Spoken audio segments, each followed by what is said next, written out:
Hello and welcome, ladies and chatfish, to another stream. Today we're going to be talking about some stuff on the Bunchcast. I hope everyone had a good week. We got Hans, we got Reggie, and that's what we got for people today. How you feeling? Wow. Oh, I forgot to turn on the music. I always forget something.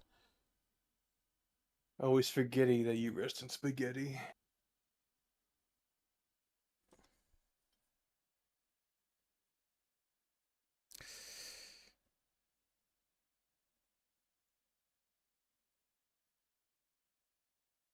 There we go. Oh, just playing the music. No, Microsoft is crashing, chat. Microsoft is crashing. Oh my god, it is crashing. Come on, man. We got a lot of big stuff to talk about today. New Mass Effect game and a bunch of other crap. And content creators getting absolutely murdered. Wonderful. Oh my god. Know what we feel about content creation. I'm not sure. Bucky sent me these articles, so I'm not sure if Bucky wants to be here for them. So I'm going to kind of put them to the back. So, just in case he wanted to talk about them. Because Bucky sent me some stuff, and I opened that up. And, yeah, I was also going to let Fuzzy do some stuff, so I didn't grab a whole lot. But then Fuzzy's not here, so, like, this might be a short Bunchcast. Welcome to the stream, chat. So, today we got a lot to talk about. The first thing I would like to talk about, that is the most exciting and most interesting thing, is the BioWare news that was dropped on N7 Day 2025, which was yesterday, by the way. So, just a day ago. It's still nice and fresh. You can still see the steam coming right off it. So, it's an announcement. So, let's see what the BioWare devs had to say about the upcoming Mass Effect Vigima game. So it says, Happy N7 Day, everyone. You guessed it. I come to you with another blog.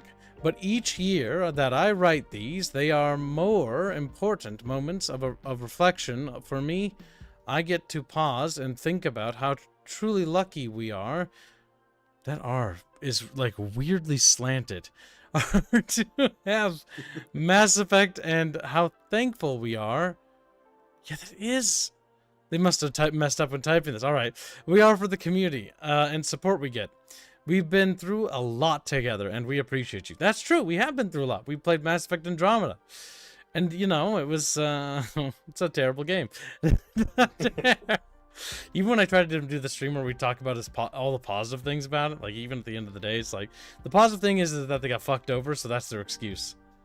It's not a good sign. It's not a good sign. We pity them a little bit more. Pity is what I have for that game more than anything else. All right, so let's... Like you, we've heard the rumors lately. You've made it clear you care deeply about what's next. So let's start by setting the record straight. The next Mass Effect game is in development, and EA and BioWare remain committed to telling more stories in this universe. Okay. The truth is, the last few years have been incredibly busy time at BioWare, but currently, the team is heads down and focused exclusively on Mass Effect. We have a lot of universes to cover, lots of features to build, and lots of romance to figure out. We're excited by what we're building, and we promise you, when we're ready, it'll be a lot of fun to show. Until then, sorry, stuttering a lot, don't know why. Thank you for your patience because y'all are thirsty for news. Oh, that's cringe. And I see you looking for secret meaning in my tweets. Okay, sometimes they have secret meaning.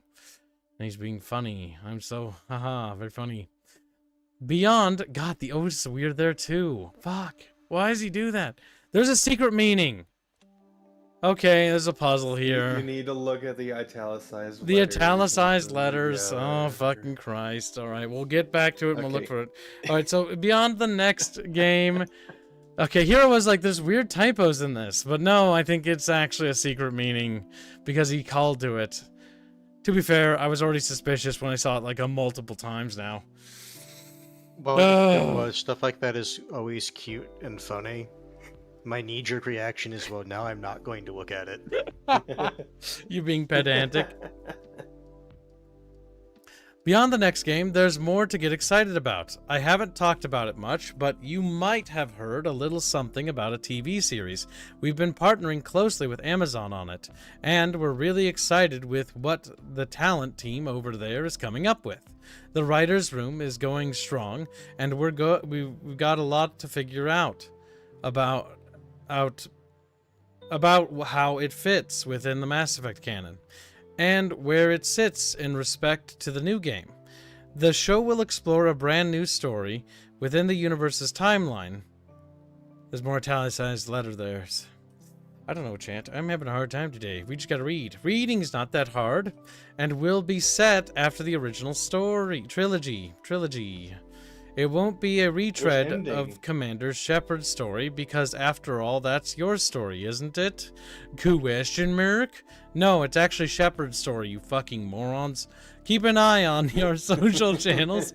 His fucking name is Shepard. Like, yeah, you can customize him, but no, it's not our story. It's Shepard's story. They had his name be Shepard to make sure that they could just have a simple voice to repeat. Yeah, it's Shepard's story. A simple name. We control Shepard, but it's still Shepard's story. You need to get committal. If it was our story, I would have written it, but I didn't. So it's not my story now, is it? Keep an eye on our social channels for more celebrations today, including some awesome new Mass Effect gear, free crossover items appearing in Skate and Apex Legends, and more. I really don't fucking care about Skate and Apex Legends. Oh my god. Kib, why don't you care about big multiplayer shooter? Battle Royale!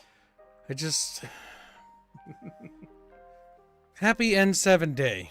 Mike Gamble, executive producer, Mass Effect. P.S. Disclaimer. There is no secret game information to be gleaned by anything I'm saying today, I promise. He's lying. Did somebody just decipher it at the bottom of comments? No. Okay, let's do it together. So look for italicized letters. You guessed it, I come to you with another blog.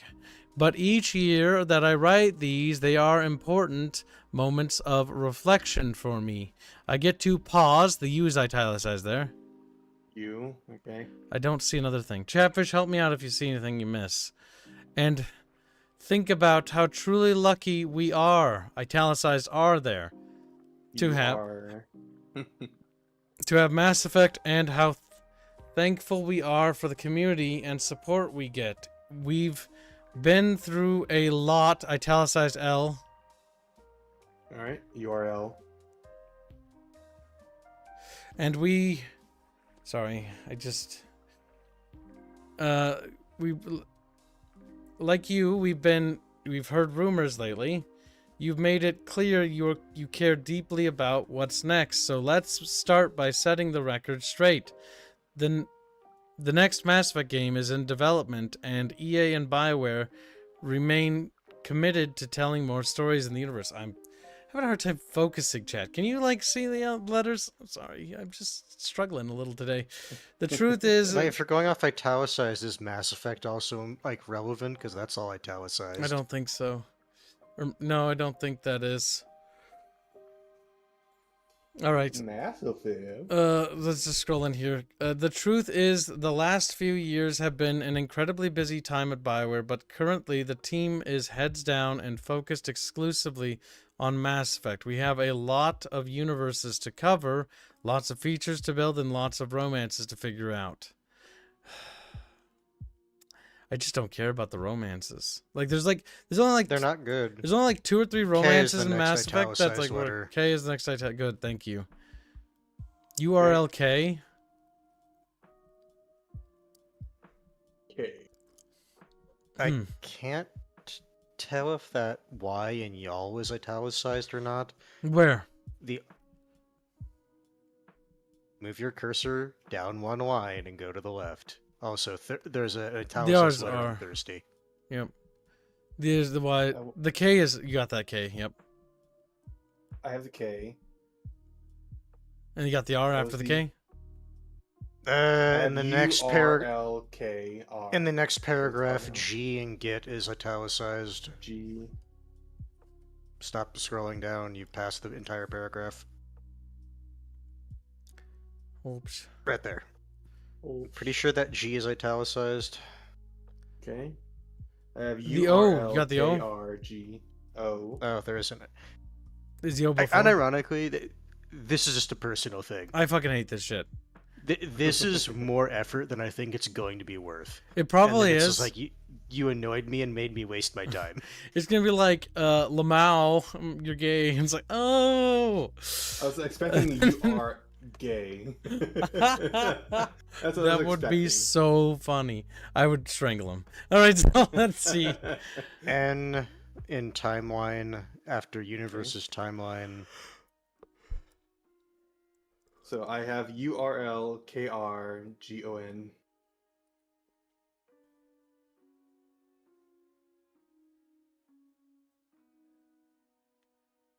All right. Anything else? Seeing anything else in these paragraphs?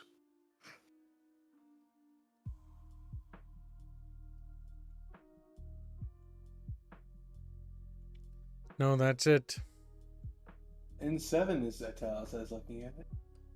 But that's what I was saying Yeah, but earlier. that doesn't Mass matter. Effect was That's also italicized. trademark And if we're stuff. gonna go off that logic, Skate and Apex Legends is italicized. So what? How many letters do we got? Like, what is this? Like, I what? have URLKRGON. Erlgun. You are Krogan, maybe? You know what? Krogan. Truly enlightening. Become Krogan? Krogan. Wait, did you say? You are Krogan? No, is there enough Maybe? letters to say Krogan?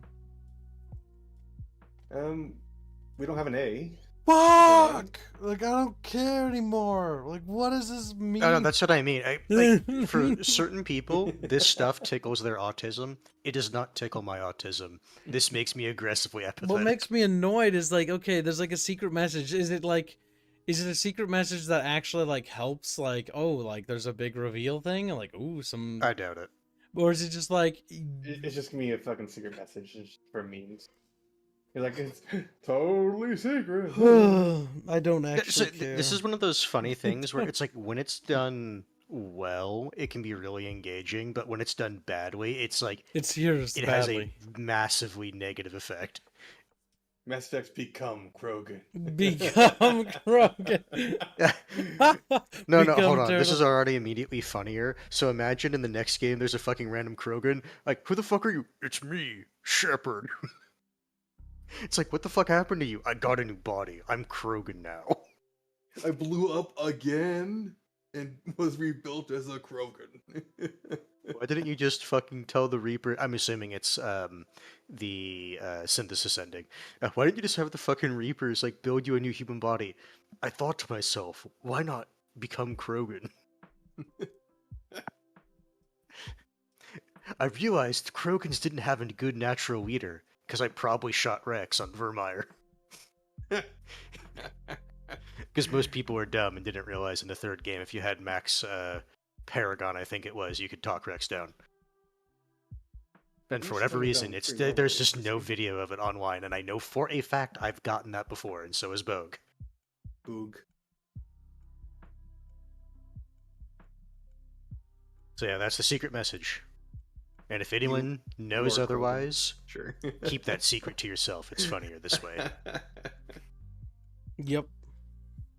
So yeah, basically there's a new Mass Effect announcement. The announcement basically equates to we're working on it, we promise. No actual evidence or proof. Now oh Jesus Christ. I'm not sure. Like, I just don't know, like, what to say about this other than, like, this is kind of meaningless. Like, there's a TV show announcement, and, like, with Amazon, and, like, to be fucking honest with you, like, I couldn't give two shits about a TV show. Here's the issue I have with the TV show. If you ask me, like, right after the Mass Effect, like, trilogy finished and all that, I would have been really hyped for it. Here's the issue. I've seen the Fallout, or I haven't seen, but I've heard tales of the Fallout TV show, and I've seen bits of the Halo TV show. I have no faith in a fucking Mass Effect TV show. absolutely none. You know, the people who made the Halo TV show wanted to do Mass Effect. No, they can go pound sand. They made a shitty Halo show. I have the expectation that it's going to be the same people working on it.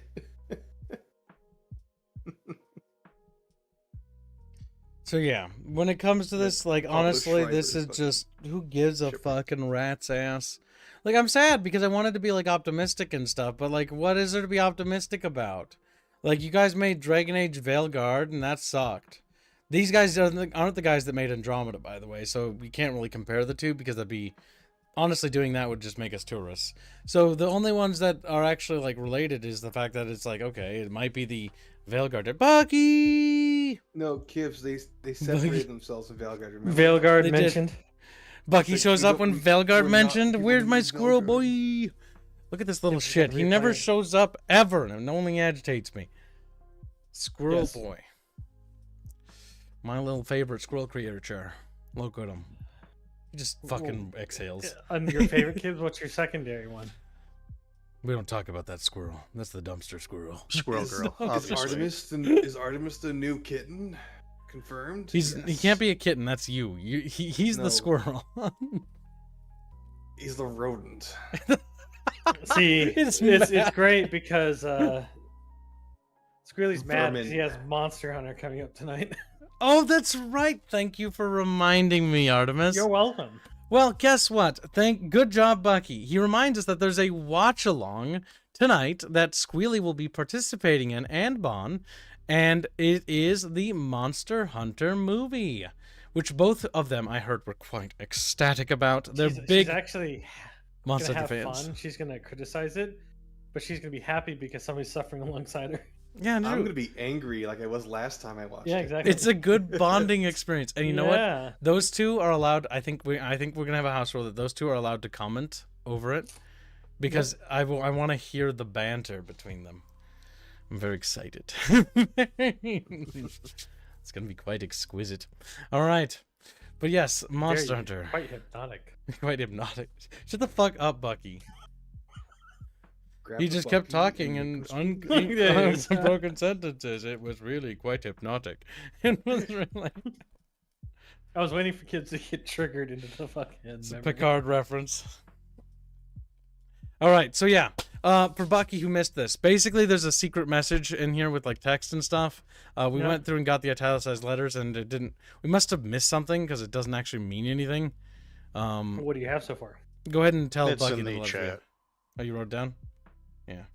Go ahead and post Not it in, anymore. in YouTube chat as well, so Chatfish can see it. Like the number, like the italicized letters we got. Krogan? You see, that's what everyone else That was said. our first thought. I was like, "You are Krogan, maybe." You are. I'm not gonna you are lie. I I was saying this already is funnier to me in my head than they can ever come up with, because in my head now, Shepard will come back as a Krogan.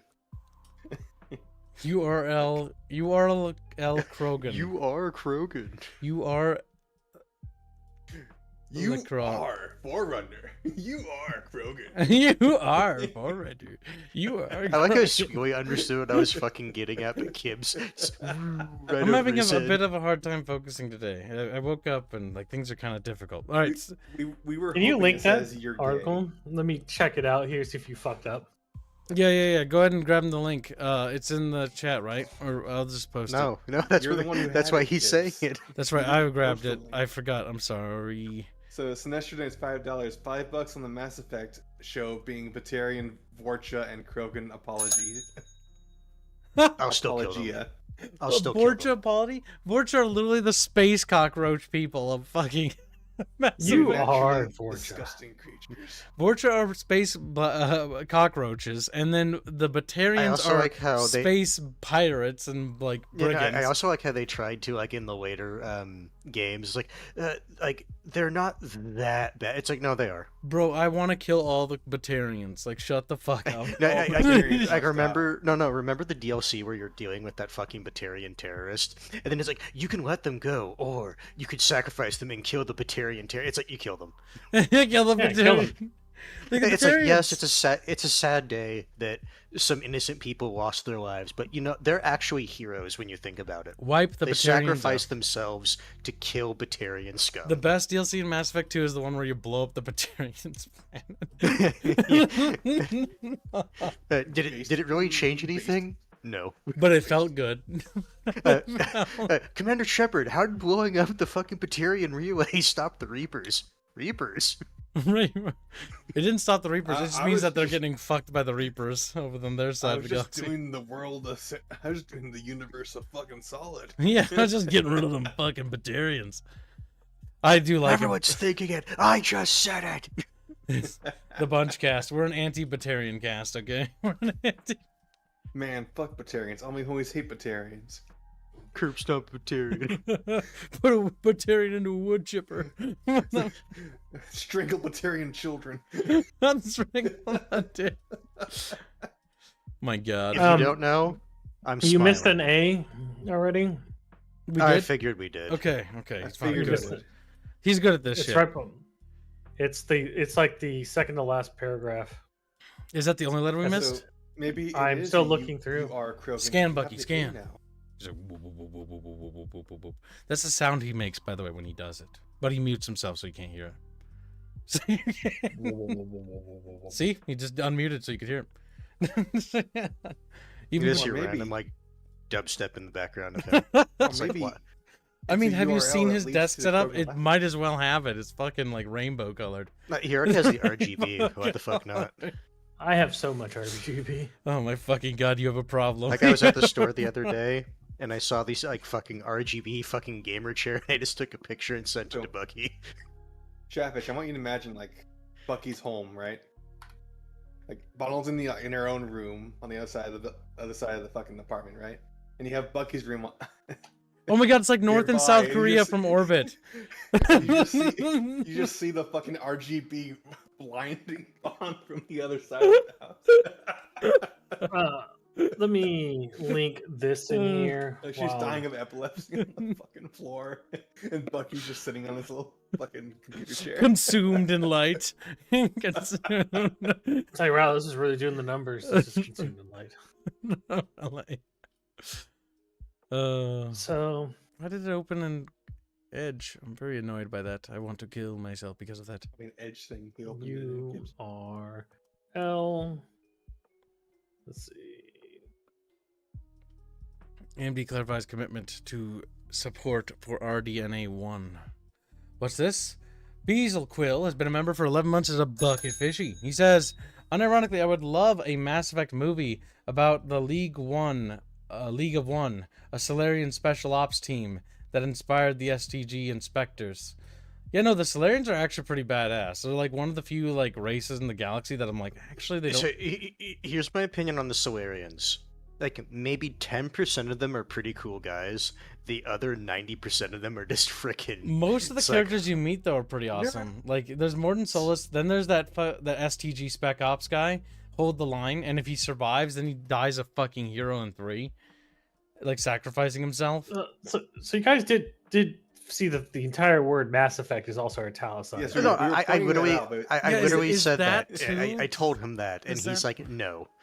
So does Mass Effect And and then N7 also matter? Spite and that other game were also Apex, italicized. yeah, or Skate, not Spite. Skate and Apex Legend. Yeah. Yeah. It's actually Smite. They're So, I mean, I Department of guess Smite. all Yeah, those but those letters are are bolded though. No, but Mass Effect's bolded as well, I think, sort of. Actually, no, Mass it's not. Effect. It's not bold lettering as like the Skate and Apex Legends are.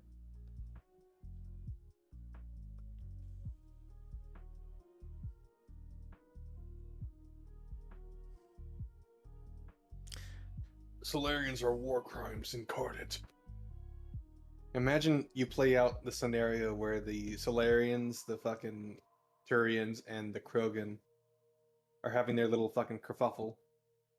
And you have to fucking launch the genophage and make the Krogan forever sad. So let's see. 12 Dirk donates 25 Polish bucks and says, remember, first contact war happened because Turians thought we were Batarians. Everybody in Galaxy hates Batarians. Yeah, they jumped the gun. Because they racially profiled us as Batarians. Like, oh, fuck. You know what? No, hold on. I'm going to utilize AI to save myself. The hidden message in BioWare's November 7th, 2025 N7-day blog was revealing italicate which combined spells URL Krogan. Yeah, I was right. You URL Yeah, Krogan. we just missed the A. Is the URL? Type in a URL in Krogan? They missed an A. I didn't. Look at him try to separate. Grab him and drag him down. Following a with us. cryptic hint from the Mass Effect account on X, fans decoded a message leading to a URL that displays an image depicting a Krogan civil war. Oh. So it's going to be about a Krogan civil war? Yeah, where they nuke themselves. Wait, are we going to see Again. the Battle of Tuchanka where they fight themselves? That'd be kind of interesting. So it's going to be a game in the past, maybe? A prequel. There. Oh, yeah, because they can't do anything in the current era. Because we're all synthetic. Because we're Or all maybe synthetic. the uplifting of the Krogan. They go from a warring species to a... But no, Hmm. hold on, Fighting no, both groups. Like the no. You need Rachni to think Wars? about this as a Bioware Yeah. writer. No, you need to think about this as a Bioware writer. They want to make the Krogans be like, the victims of this all, even though, they're kind of violent. And So- no, Hans, you're missing the part. It's modern Bioware, so they have to have a female Krogan leader, even though that makes no sense. Yeah, screw it, that doesn't invalidate anything I was trying to build up to. No, like, they're gonna make the Krogan look like really progressive, and they're gonna be the victims of a war they start after. It turns out the wars. Solarians, when they gave them the genophage, also made them incredibly violent. The Krogan were a peaceful species on Tuchanka. They were hunter Ignore gatherers. the fact they fucking found them practically dead from nuking themselves. Yeah, I'm also just looking through inspect element to see if there's anything else like on the webpage, like coding itself. I just don't see anything. It's just a basic Basic icon coding. size. Yeah. Oh, Chatfish are fat. Like, what? No. There's a Reddit thread people were able to find and posted Krogan Civil War. There's also special speculation it might somehow mean they're adding multiplayer to Legendary Edition. What? I think that one's might be cope. That one's cool. I mean, don't get me wrong. I would love them to restore the multiplayer mode because the multiplayer mode was awesome. No, they added to the campaign. You're allowed to play. You're not. Play your co-op now. Co-op companions can now control the AI. See, that would be okay. Actually, but that I'm wouldn't be sorry. amazing. What? What? I found a hidden message inside the fucking inspect element. What'd you find? Hold on, let me see here. So you can actually see the text panel for the inside the inspect element. It literally just has italicized fucking parts, clearly defined. Okay. What do the developers mean by this? What do they mean by I this? Probably they want to do a Krogan Civil War story arc. I mean, don't get me wrong, it would be cool. But please, for the love of God, don't do what you did in Mass Effect 3 and try to make the strong, empowered female Krogans. That was really cringe. They're gonna do it, and you're gonna like it. Because that really made the Krogans out to be kinda gay and lame. Because here's the problem I have with that. If every society is just egalitarian, like humanity, then they're all boring. Because they're just knockoff saying- humans. Are you saying humans are boring by tangentially? Not necessarily, because humans are interesting because we have different societies that are evil and do different things. You know, you have, Arabic cultures that oppress women. You have other cultures that oppress different groups. And what that does is it creates contrast between the different groups and civilizations so that there's clearly defined good and evil. But when you take that away and you make everybody like androgynous and boring, it just becomes gray. You know what I mean? Like it's boring. Like it's boring. Sludge people. Like if you make the Batarians like, oh, they're just humans and they're like they have families too. It's like, okay, like I knew they had families. I didn't care about that, but like now that they're like they have morals and ethics, like now it's not as fun to kill them all. Now it's not as fun to kill them all. You know what I mean, Chatfish? Like, yeah, Chatfish hate that. Chatfish. Chatfish ain't. No, it must be gray, mindless slop. Yeah, the thing is, like, I want societies that are evil. I want societies in my fiction that are doing terrible things to people. Because that is interesting. It's like, because, you know, it creates conflict. And conflict is what drives stories.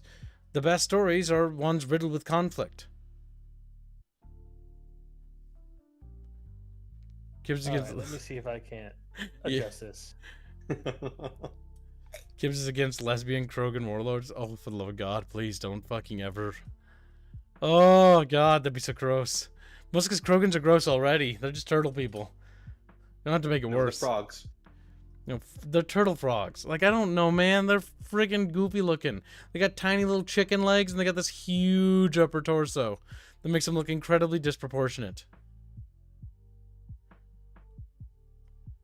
Are you telling me it doesn't allow me to The Twi'leks. oh I can no longer adjust what is in inspect element anymore. They just overrode that. Like, don't you touch it. We're a secret corporation. Get your filthy squirrel hands off of it. It's got like little claws, like he's like scratching. It's kind of sad. Well, yeah, it's November. Bucky's nutless. There's no nuts to be had. What the fuck? He's a squirrel. He can't have any nuts. Okay. Not gonna lie, when I was like looking on Twitter the other day, I saw this like image of like a squirrel during November. It's like 4 squirrels that are looking incredibly sad, and I thought of Bucky. Oh my fucking God! This is Bucky's life now. Bucky's like, Bucky miserable. I don't have any Bucky nuts. miserable. November is No. Bucky's depression month. Yeah. Killjoy donates $2 and says, if I'm not mistaken, the VA for Vincent in Dead Space Downfall. What? That's random. I'm sorry. I'm just caught off guard by how random that was. If I'm not mistaken, the VA for Vincent in Dead Space Downfall is the same VA that says Banshees, fast and low. You're right. She is the same VA from Halo. Also, a while back, I DM'd you a question about Starsteel, and you never responded. Hashtag cookie, hashtag Kip's choice. Thank you for the nation. That's the Starsteel unfortunate. bullets. I will go and take a look at that real quickly. You little goobster. Opening up What is Discord. Kip's choice again? Helping charity fish, I think. Charity fish? Crazy Templar, was it? Yeah. They were able to steal 1 token. Wait, is this the same Chatfish? No, it's Killjoy. I don't know why, but Crazy Templar and Killjoy always mixed up. Fucking Lord. They're two separate people.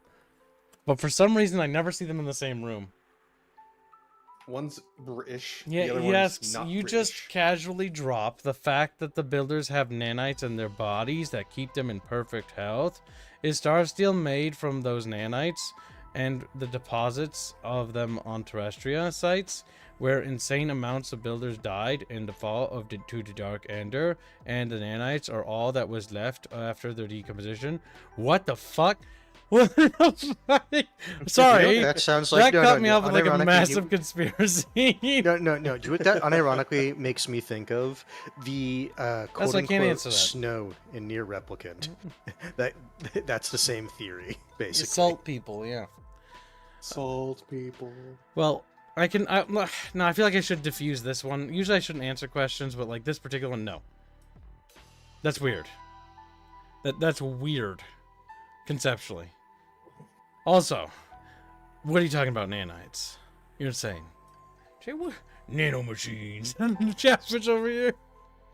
Oh, they're such With good nanomachines people, can do anything. I can even say the N word. See, at the end with Source? Batman. My sources, I made it the fuck up. Celeste's bulking out. She's becoming a senator.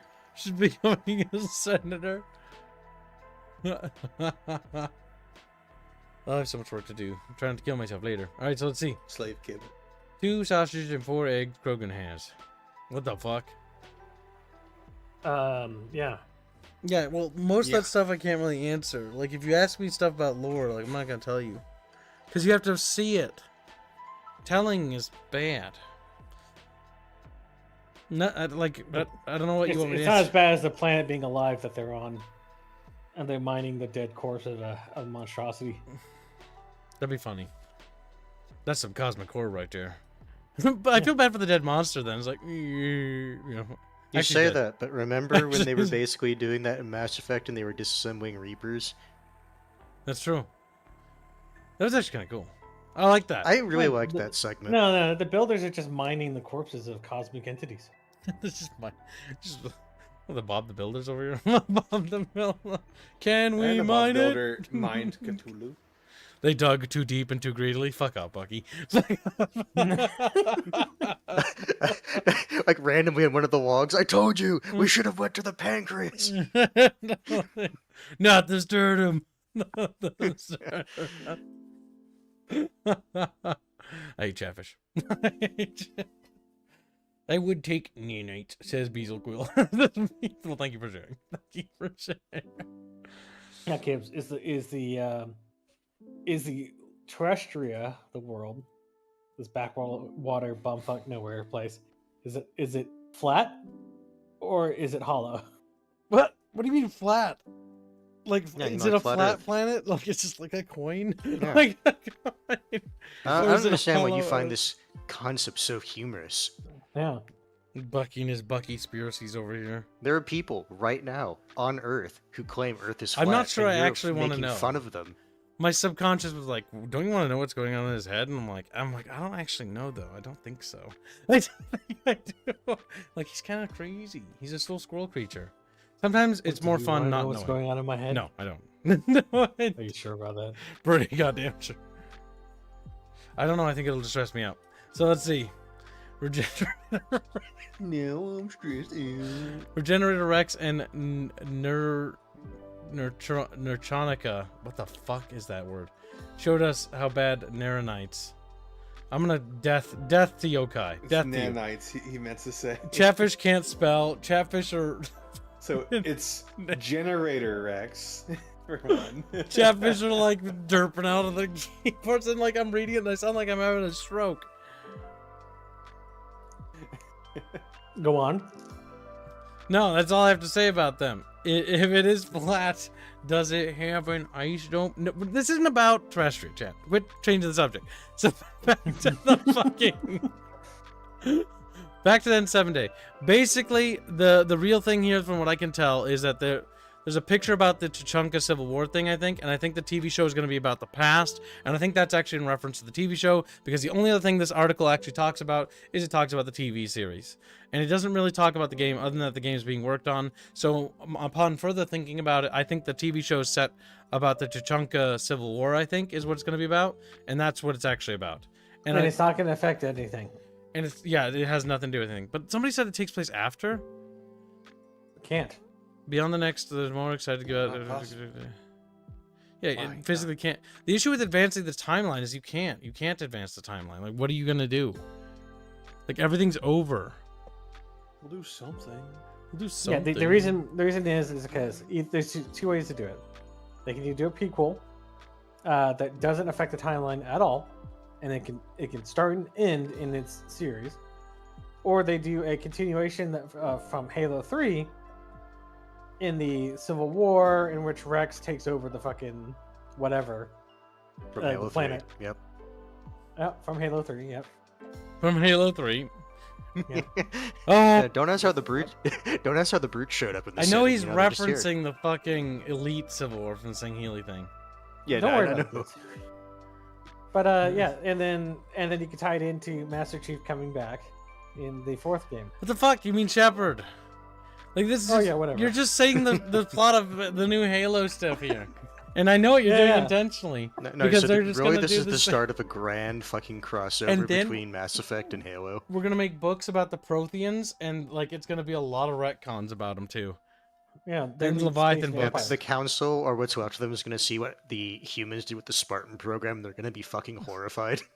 This Well, actually sounds. speaking, The worst fucking- part is like if chat. Are you getting confused by what they're saying, or does this actually make sense? That's the worst part for me. Well, like Mass Effect 3 already retconned the Protheans. Like talking about Halo lore and talking about Mass Effect lore side to side for some reason is like matching up almost identically, and it's kind of concerning. It's kind of What's wrong, And not only kid? that, I can't wait till the fucking council meets Cortana. Yeah, Hey, which version of Cortana? The one that has control of the Yes. Guardians? the Guardians. Oh my god. Or the weapon. And her teeth. Kids, think about that. How closely it'll match up with the storyline, because that's the only way they're gonna go. That's about the it. only way they can, because okay, so The story, the series, Kids, is just Halo Wars 2. So the issue with Halo, right? Let's talk about Halo. Because Halo actually matters here. Because you're going to see very quickly why they're identical. Halo 1, 2, and 3 are about the Human Covenant War. And it ends with the Human Covenant War ending and the Flood threat more or less ending and every other threat basically kind of being put a pin in. And it ends in a way that leaves kind of a cliffhanger, like Chief's on his way to some mysterious Forerunner shield world. There isn't a lot of lore about it because they hadn't written a lot, and it was just kind of like left vague and ambiguous. It's called Requiem. Yes, that was added later, and that's 343 lore. I did look that up, by the way. And Requiem's It's in lore Halo 3. got expanded by 343. Yes. The terminals were also changed in Halo 3 because initially they didn't show what they show now. Well, no, that's not the terminals in Halo 3. They haven't touched them, I don't think. The terminals they did, I think. The terminals they touched was in the Halo CE Anniversary. Because Halo CE Anniversary doesn't have any, right? And so they started revising the lore and changing it so that the future would match up with where the future would go, right? Now, here's the thing that's weird, chat. And this is why it's weird, because it's actually the same as Mass Effect. Mass Effect 1, 2, and 3, it also has a similar plot. You fight, it leads up to the confrontation with the instead of the Flood, replace it with the Reapers, right? And it ends with the Reapers basically being defeated. And the big enemies basically being put away, right? Yeah, and so you had to fire a super weapon to end it. Yep, just like in Mass Effect, where you also had to fire a super weapon to also end the enemies. But, like, regardless of the outcome from either Halo or Mass Effect, they both run into the exact same narrative problem. There is nothing to do immediately with the characters after the story is done. There's nothing to do with Chief, and there's also nothing to do with Shepard. Both characters are at the same impasse. They're characters out of place and out of time. They need to be dead. They need to be gone for them to make a new story, to build a new, make a continuation of the universe. But because they can't kill Chief and they can't kill Shepard, they're gonna have to bring them back for no reason. Means that they're gonna have to just make up a conflict, and in doing so, will invalidate the past so that it didn't matter. Just like Halo did with the Banished. The Banished replaced the Covenant and invalidated the fact that humanity fought the Covenant, because in the end it didn't matter. Just like the defeating the Flood didn't matter because they just made the Endless. And in the end, everything you did in Halo didn't matter. Mass Effect is going to do the same thing. The Reapers, in the end, is going to be replaced by the Deepers, you know, and they're just somehow worse than the Reapers ever were. The Reapers were actually fighting really hard to stop the Deepers from taking over the galaxy, and now that the Reapers are gone, now the Deepers are coming. And now what if the dark energy plot actually reasserts itself? Oh my god, that That's doesn't what I make was any about sense. to say. So, all right, let's talk about the original plot of Mass Effect. And the original writing of Mass Effect, the plot for the Reapers is as follows.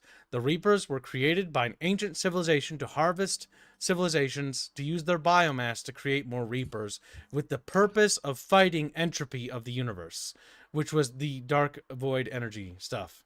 And it wasn't fully explained or expanded upon. It only was alluded to in Mass Effect 2 at the last section when you go rescue Tali, and the sun is dying faster than it should be because it's being. And she mentions in comments that it's like, it's weird, like this shouldn't be happening. Yes, and so the Reapers were a tool to create new creatures. Each Reaper is supposed to look unique to the civilization they consumed. That led to the creepy human Reaper. Skeleton. Yeah. Like human Reaper thing at the end of 2 was the way it was. Yeah, the Leviathan thing is a retcon, Beazle Quill. So like, none of Mass Effect 3 matters. The original lore is that Reapers were a necessary evil to fight something beyond the galaxy that was coming to destroy all civilization. And the reason why each cycle the Reapers called the galaxy was to preserve life. Unironically, so they can get reinforcements Yes. to fend off the dark energy. Because Reapers were incredibly powerful, and the only way to do it is to cull a civilization to make a Reaper. That was the original plot. And that is the original plot because the original writers basically said so and then left the team. right? Whether you love it or hate it, I don't care. The problem is that Mass Effect 3 retcons that to being, well, actually space whales. Space whales ruled the galaxy, and the space whales made machines, and their machines rebelled against them like the Geth did, and that led to a logic error, and that logic error was an accident that led the Reapers to constantly call the galaxy by mistake. And it was just because a whoopsie. humans and synthetics couldn't live together, Well, according to them. Yeah, because synthetics would always fight living things. That's the retcon. And so instead of the Reapers fighting some cosmic horror, the Reapers were actually just an accident and a logic error.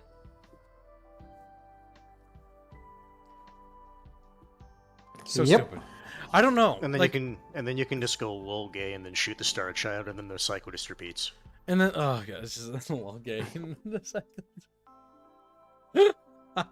That's funny.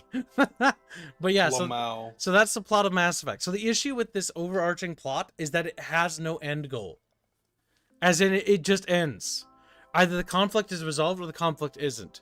The universe for Mass Effect cannot be bigger unless they plan it to be bigger, right? The issue with bringing back the old plot lines and stuff like that and the old characters is that their story is done. Shepard's story is over. Shepard is done. We don't need another story for Shepard. Shepard died. Shepard... No, it kids, doesn't don't matter worry which. about Unironically, it actually doesn't matter which ending you choose. Shepard, as people would know him, would be dead. Yes. No, I think the only way it works is if it's the control ending and they just download his fucking consciousness from the into a body or something, and they somehow resurrect him, like how Eve is done. Sure, but at that point, like the original Shepard. To be fair, at that point, the original Shepard technically. I mean, the original died Shepard before, died in Mass Effect 2 resurrected him in the cutscene. If you're going to go off that, so it's the death No, of a that's copy still of Shepard. that's still his same body. What are you talking about? Sure, technically you're right. And It's the same. they resuscitated his brain. It's The same Lazarus guy. Project, yeah. Yeah, Yeah, they didn't do a copy. I would argue that's still a death. I mean, he did die, but they just brought him back. Yeah, but so is the guy who's been like past, like he died for 5 seconds and then they restarted his heart. I mean, that's at that point you're just making, distinctions without a difference. I mean, the big thing is that I think if they do the whole like you bring Shepard back again, is like it kind of just like feels like we're rewalking and retreading the same story arc of Mass Effect 2 again. I would just want like, hey, look, your dad is Shepard.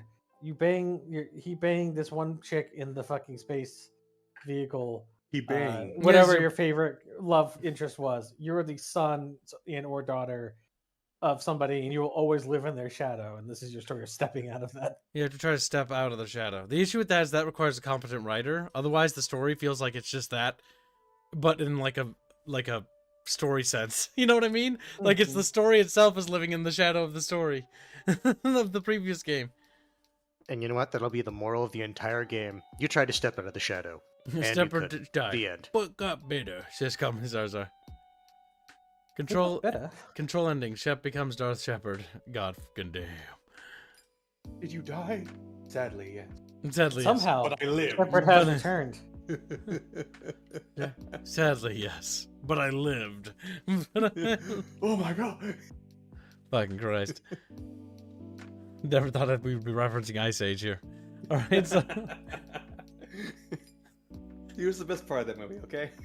that's what they did for Red Faction. Red Faction 1 was you play as Parker, and then Red Faction Gorilla. Parker's just some old fucking mad angry guy who lives at like this weird junkyard. And he's just fucking mad about how his life turned out. Shep can't make a kid with Tali or Garrus, two of the more popular love interests. Yeah, so they'd have to go with like a human one. You should have chose better. Or no, there womb would that basically be works. There would be two options. You would We are, basically yeah. get we are offspring, or human offspring. That's basically Yeah, so you you're could have an Playing Asari start. Asari. So they could make it, that could be kind of interesting, because then you could choose to start as an Asari or a human, and that could have like drastic story differences between the two. Or Yeah. you play as Grunt, the adoptive child. Oh my god, the adoptive child of Shepard. I mean, Grunt was kind of like the adoptive son of Shepard. Uncle Grunt. you play as Uncle Rex. Uncle Grunt. hey hey hey hey.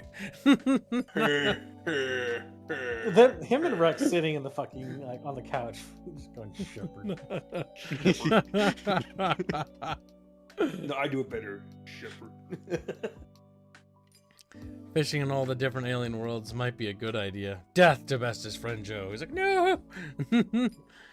They could make a test or what tube they baby. wanted to do, or what they also could do. Yeah, I was actually about to say, or unironically, they could just do like a robot body, like a Geth or something like that. And it's like, here's fragments of kind of Shepherd in new body. Find Jacob Taylor is your personal loyalty mission. Find Jacob. No, because that's like Jacob, the fucking. one of the worst fucking companions. Jacob is one of the Companions, sorry. worst companions in the game. He has his whole quest line is my daddy left me, which is just fucking okay. And then if you date No, him as yeah. femshep, he leaves you and cheats on you too. It's even funnier, yeah, if you do it that way. It's like, God damn it, you backstabbing bastard! Calm down, I thought you were dead. He's just a piece of shit. He's just a piece of shit. They were trying to write him out of the story as quickly as they could, and that's how they did it. Jacob is genuinely like one of the worst characters in the Mass Effect series. It's awesome. He's so boring. Like I said, bioengineered life. Jacob Taylor is So the worst question squad mate in all taste Mass of Effect. certain Yes. Chatfish. Not only that, but also like skills and abilities. I hate Ashley though. Ashley's Yeah, just Ashley annoying. and Caden. I don't know why people like those two. I don't. No, I can understand why people use Caden, but he immediately becomes invalidated by just using Liara. Yes. Yes. Liara and Rex/Grunt are just the two best fucking like combos. Yes. Mm, Like Um, soldiers. I can tell you why. It's basically people are completely disregarding the mechanical benefits of certain companions, and they're just doing it for like their little commentary stuff. That's it. But Caden and the fucking Ashley don't really say anything of value. They're annoying.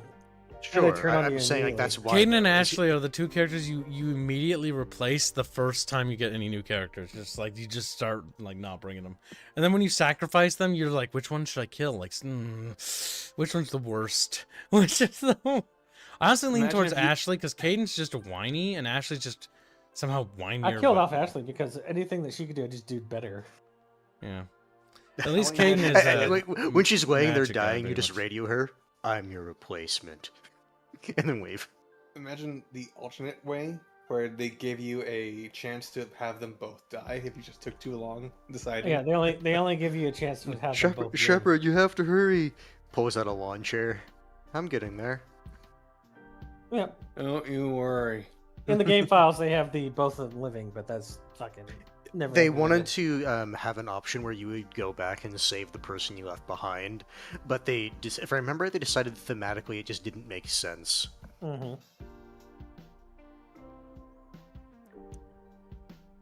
Caden was a human plank of wood.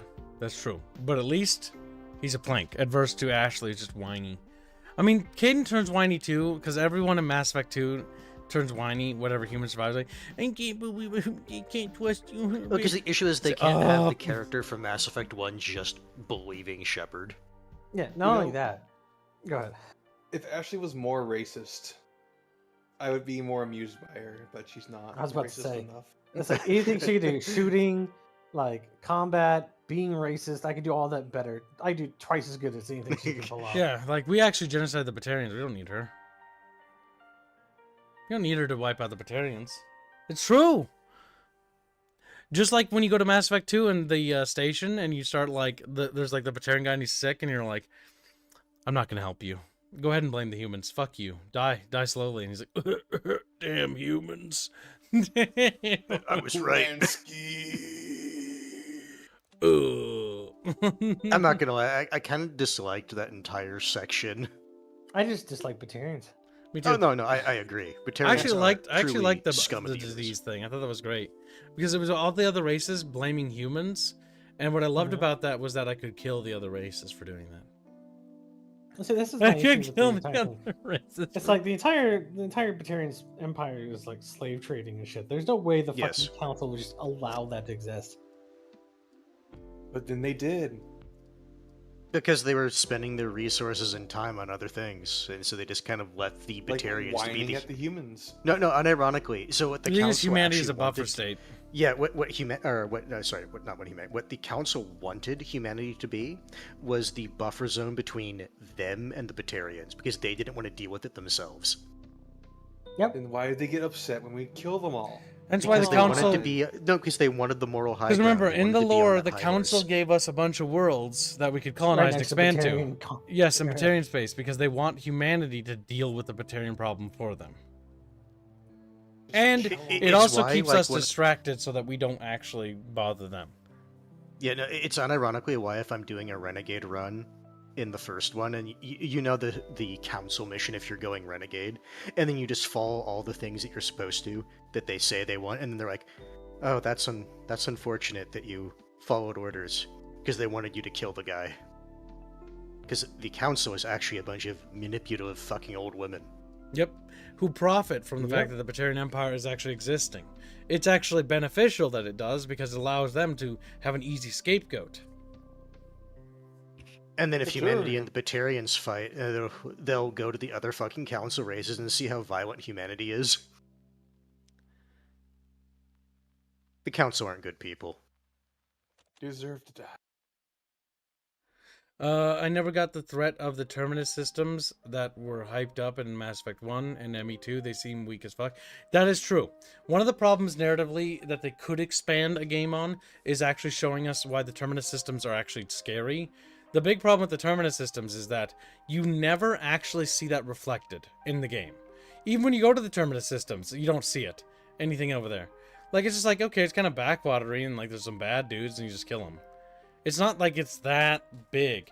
They focused more on the Geth, more on the Reaper threat, and they didn't have enough screen time to really focus on the Terminus systems or the Batarians as a threat. Hence why they come across as weak-willed and lame duck.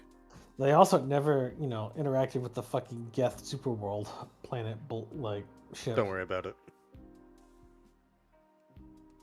Did you forget about the super contract? If they tried talking to the Geth, they could have worked something out. But they But that was the thing, though, with the Quarians, right? Is that they had that generational trauma from when the Geth Generational trauma when they to got be honest, fucking... fuck the Quarians. Like They got low diffed by the fucking Yeah. Geth. Low the Geth dip. did Exactly. it wrong. Fuck the Quarians. I'll be honest. Oh No, my no, God. unironically, no. If you had to talk about who was more in the wrong, unironically, it actually was the Quarians, because the Geth, near the start of the rebellion, did try to actually have a dialogue. Yeah. Yeah, and then the Quarians are just really bad at combat and got low diffed by Yeah, Geth. sucks to suck. Yeah. Get Yeah. blown the fuck out. This is why I don't mind the Quarians just getting destroyed outright. It's the fucking Geth This walking is up. the only What's that? reason, no, unironically, the only reason people care about the Quarians is because of fucking Tally. That is Actually, the so only there's reason. there's another reason why I care about the Quarians, though it's not because they're sympathetic. What I like about the Quarians is that it's one of the few factions we get to see with their own self-interest that is acting independently of the council and does their own politics and is not related. Space gypsies. What I like Yeah, about I that, want to tell you. hold up. is that I don't, like, it's fine if you want them wiped out. I just wish we got to see more other factions like them doing things in the galaxy. All right, go ahead and say your piece. I was gonna say is that you don't understand how many times a Quarian has been kicked out of a space station. At least 300 times. Yeah, because they kept stealing shit. Yep. Stealing shit. The space they get to look gypsies. directly at the space gypsies or another like individual. But the point is that they're really, really conniving, to say the least. Yep, their pilgrimage about sending them out everywhere else is basically going making them someone else's problem. And steal their ships. Yeah, steal their ships or steal their components or data, like anything that would Technology. be useful. Yeah. It's So the only what way you the do is Quarians you are staying lure them relevant. in to make them feel bad for you, and then you take every silverware you can. So that is pretty much the Quarians in a nutshell. The only thing the Quarians really have going for them is they've got a couple of characters that are really well written. They got Tally, who's probably the best, one of the better female characters. Mostly because she has her own ambitions and drives and motivations, and she's one of the few characters that actually does things outside the central plot. She's There actually are has other a character, characters. yes. The other one is Liara. She also does things outside the central plot. But the reason why I don't like other characters as much is because they kind of just feel like they just sit around and wait for Shepard to come back. It's not like they're doing anything when he's gone. Was it Liara doesn't? That's what I said. I just said Tally and Liara are like two of the characters that actually go and do other things outside We of got Shepard. Garrus. Yep, Garrus I becomes think Archangel. I'm gonna becomes say Garrus Archangel, does yeah. things. Yeah, I thought it was Archangel. But let's talk about Caden and Ashley, right? They just move up in the Alliance military and they stay career. But like at the same day, like they don't do anything. You know what I mean? Or Jacob. Yeah. Jacob just goes straight back to the Elusive Man's like agent and then just does Elusive Man like Elusive Man was done dirty. Yeah, same. Oh god. And then they gave him his weird fucking henchman dude. I just can't stand the Asian dude. Who's just like super Kate weedy. Lang or something like that. Kate Lang, he's like, He's so cool. He pissed in a pot. He had a section in a book where he pissed in someone's fucking plant pot. And it went into detail in that in the book, and it was funny. I think you don't understand the genius of that storytelling. He just had to pee. He just had to He has so pee. much disrespect for these people that he pissed in their plants. He pissed and he pissed some more and he kept pissing until he pissed out. Until he could not piss any longer. Chatfish is saying that Quarians are blood ravens. Yes, they are the closest equivalent in setting. The blood ravens. The Quarians are the equivalent to coin clippers at best. Coin clippers? Oh my god. And why did you bring that up of all things? You know why. Because I'm autistic. He looks at you. Because I'm racist. More racist than Ashley. Start like whipping around in the air by his tail. Like, whoa! Screams. No, so Donald, the issue is with the Elusive Man. The Elusive Man, at least based off of Mass Effect 2, yes, he was more brutal than the Alliance was willing to be, but he was still pro-humanity. He actually wanted humanity to get through Mass the Effect conflict. 2, they turned the Cerberus faction, because Cerberus was referenced in Mass Effect 1 as like this no-name background. They were like a organization. terrorist group. There was like a couple of references that talked about but them. that's it. They weren't important. Then In Mass Effect 2, they gave them the Elusive Man and gave them like an idea and an identity, and then all of a sudden the Cerberus organization went from like this just random terrorist organization to something that was actually cool and nuanced in a sort of almost morally gray way, where he's not that he's opposed or hates aliens or even doesn't like Tally or these characters. In fact, he thinks that they're all actually, they have their uses and can actually help commendable. humanity. They have admirable traits to them. Yep, and it's just he is pro-humanity first and foremost. He's like human interests come first, and that's what our organization's about. And that was actually good writing, because we don't really need more Ying, like just like bad guys. We have enough already in the setting, right? We've got the Reapers, which are like an existential threat. We've got the Batarian slavers, which are just they're just morally evil. We've got the Geth, which are one of those things where it's like we can't trust them because they're also like machines. And so we've got enough nuance there and already like things that are just like straight up evil. So now we can have something a little bit nuanced. And then they had to ruin that Mass Effect 3 by just being like, no, Cerberus didn't understand the technology and they tried to use it, and then they got corrupted by the thing they knew that would corrupt them. Because it's like they already learned their lesson, though, in the story, because they learned that they would be corrupted by it. I mean, Mass Effect 2's ending is also partially wrong with the whole, I want that installation thing. It's like, yeah, but you can't use it because it's like, you already know that. And the Elusive Man's too smart of a character to make a decision that he'd want that the risks are worth it. Because we've already established that no matter how much tech we use, because of the Elusive Man's quests and missions to go to his various installations and the DLC, we've already established that Cerberus's other attempts to try to get around it don't work.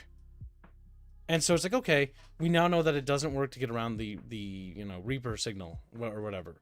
So now we know that we can't do it. But it's like, no, then the Elusive Man, he quadrupled down. And also, he was right, but like he wasn't right. And it's like, what? He was right, but he wasn't the chosen one, so therefore he was wrong. Yes, basically is what they did, because in the end, when you get to Mass Effect 3, is like it spends the whole game like saying like, yeah, he's bad. But also like he was right about everything.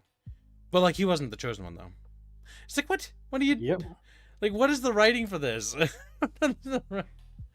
What was? Yinglis, you missed the point. In Mass Effect 1, yeah, Cerberus was bad. We're saying in Mass Effect 2, they actually made them interesting. Yeah, they built them up to be more interesting. That's what I said. But he's not listening, so ignore him. Yeah, I know.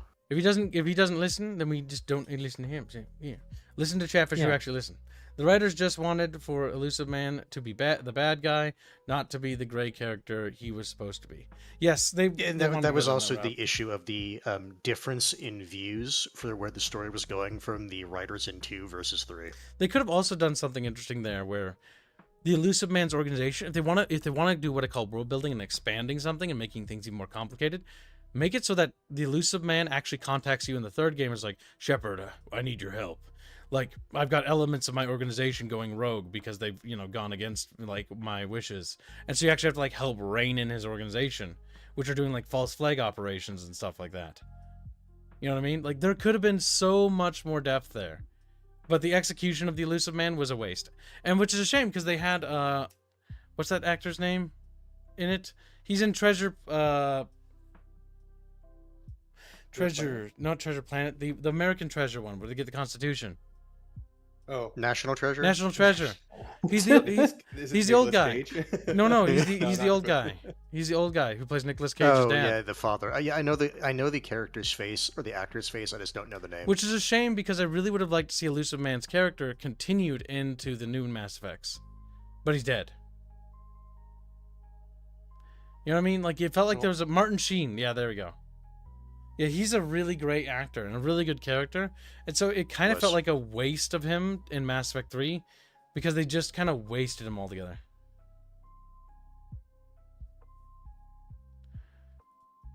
Yeah, Martin Sheen says Chatfishes. Cerberus is mildly incompetent too. Yeah, they are. Because if you look at the side quests where you go to their installations, like, they are doing some sketchy stuff.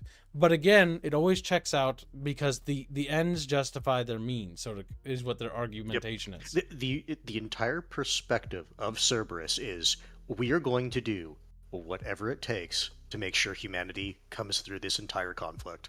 Well, survives. But that's what I mean That's when the it's big like thing. to get through it. Because the big thing is that it's not just like a war. It's we will be extinct if we lose this war.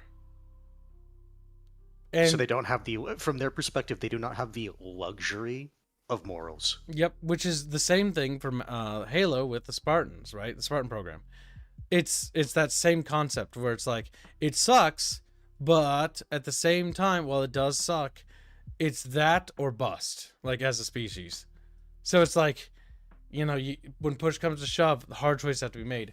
And that sort of morally gray aspect of the storytelling, where good men do try to do well but don't always end up doing well, kind of situation, is really cool, because then you get situations in which, not everybody's perfect. And that's more interesting as a story. Versus if you look at, like, some characters like, Anderson, for example, Mass Effect, he's a good guy. He's a straight and narrow guy. He's got a great VA, and he's just a good character, but he's not all that interesting compared to the Elusive Man, because he doesn't have as much nuance. Same for Admiral Hackett. Admiral Hackett's like a by-the-books admiral, military guy, super cool. But again, nuance-wise, he's not as interesting narratively, because there's not much more to him. You know what I mean? He just represents the Alliance military. Anderson represents the Alliance military. You get to see their sort of view sets, just like that one guy's name, I can't remember, the Counselor Udina, right? Counselor Udina represents a different aspect of Americans. Humans' Of interests. America. Listen, chat, Freudian slip, Europeans are human. Like, no! Despite the fact they explicitly say that, like, sorry, I was going to say the capital was Berlin, but that's where, See, hold on. So, no, it was either Anderson or the other guy. One of them was born in, like, Berlin, or not Berlin, London. So what's funny is Lollipopish just says, I mean, Spartans were made before the Covenant were met. Not entirely true, actually. So that's a retcon. In the original lore, Spartans were made sort of during the Human Covenant War, if I remember right, because I have the manual here because we were researching it.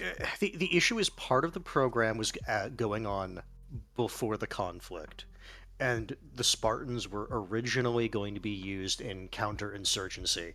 Yep, to wipe them out. But when the Covenant came on the scene, they repurposed the entire program to basically be the Super Soldier program. And now they fight aliens. And if I remember right, literally like one of the lines from one of the officers is, "No one's going to remember why the program was even started if these guys end up being war heroes." Yep, but the big thing is because the story so far inside the Halo manual mostly talks about the Spartan 2 program as a cyborg warrior program that's specifically made to basically combat the Covenant. And its importance is that it's based on Reach. No, it's not rejiggered. That's the actual original lore. This is the manual right here. Yeah, because I just looked at it. I just read. So like that was later changed later because like they wanted to expand things. And this again boils back into the same problem, right? If you're gonna expand and start telling more stories in Mass Effect outside of it, like because they did make books and comics from Dark Horse, and they also had the spin-off anime thing for Mass Effect. The thing is when you make spin-off or additional media for a setting or a universe, you need somebody to have overwatch over those things to make sure that they all actually line up with the actual setting. Otherwise, you're going to get like weird things that don't make sense or inconsistent. This is why it's incredibly important to make sure that everything's on point.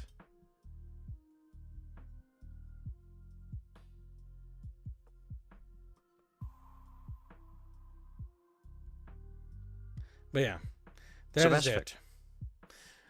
That's it. I think we kind of wrapped up Mass Effect. That's pretty much everything. Unless anybody has any further points, but like I don't. We should move on from N7 because there's we've covered that multiple times.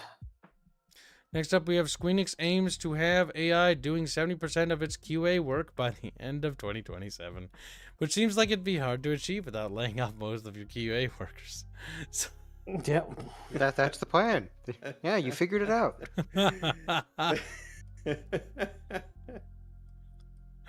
So the issue with AI-based fucking goddamn QA and shit like that. So, okay, this needs to go back to a conversation I had a few, like 5 or 4 years ago with people about like AI, and I basically got told that to shut the fuck up about it because we should be positive that AI is becoming big. But the big thing, the big thing is that when it comes to the AI stuff, the issue is that when you take away human interactions, what you're gonna get is you're gonna get a situation in which everything is super corporate and hollow. Like, you think we have problems now? The part of the issue with the creative industry as a whole in video games is that corporate powers have too much influence over the creative sphere. There is something like I would call as suffocation, right? Suffocation is something that people can experience when you're a creative. And it can happen when you get people that come and tell you what you can and can't do. Now, that's okay, because sometimes they have to tell you, like, okay, sometimes it's biting out more than you can chew. Sometimes you're being overly ambitious. As somebody who is a creative type, I know, because I am that one. You know? It's like, I want to do this, I want to do that. But, like, then they're going to come and tell you, like, no, you can't do that because it's going to take too long. It's going to take too long. And so you need reality checks, right? Otherwise, you're going to bite off more than you can chew. And so it's like, okay, you know, maybe I can't have all the bells and whistles, which sucks, right? But at least you're tempering yourself. The issue is when you bring in AI into that factor is you're not actually tempering yourself.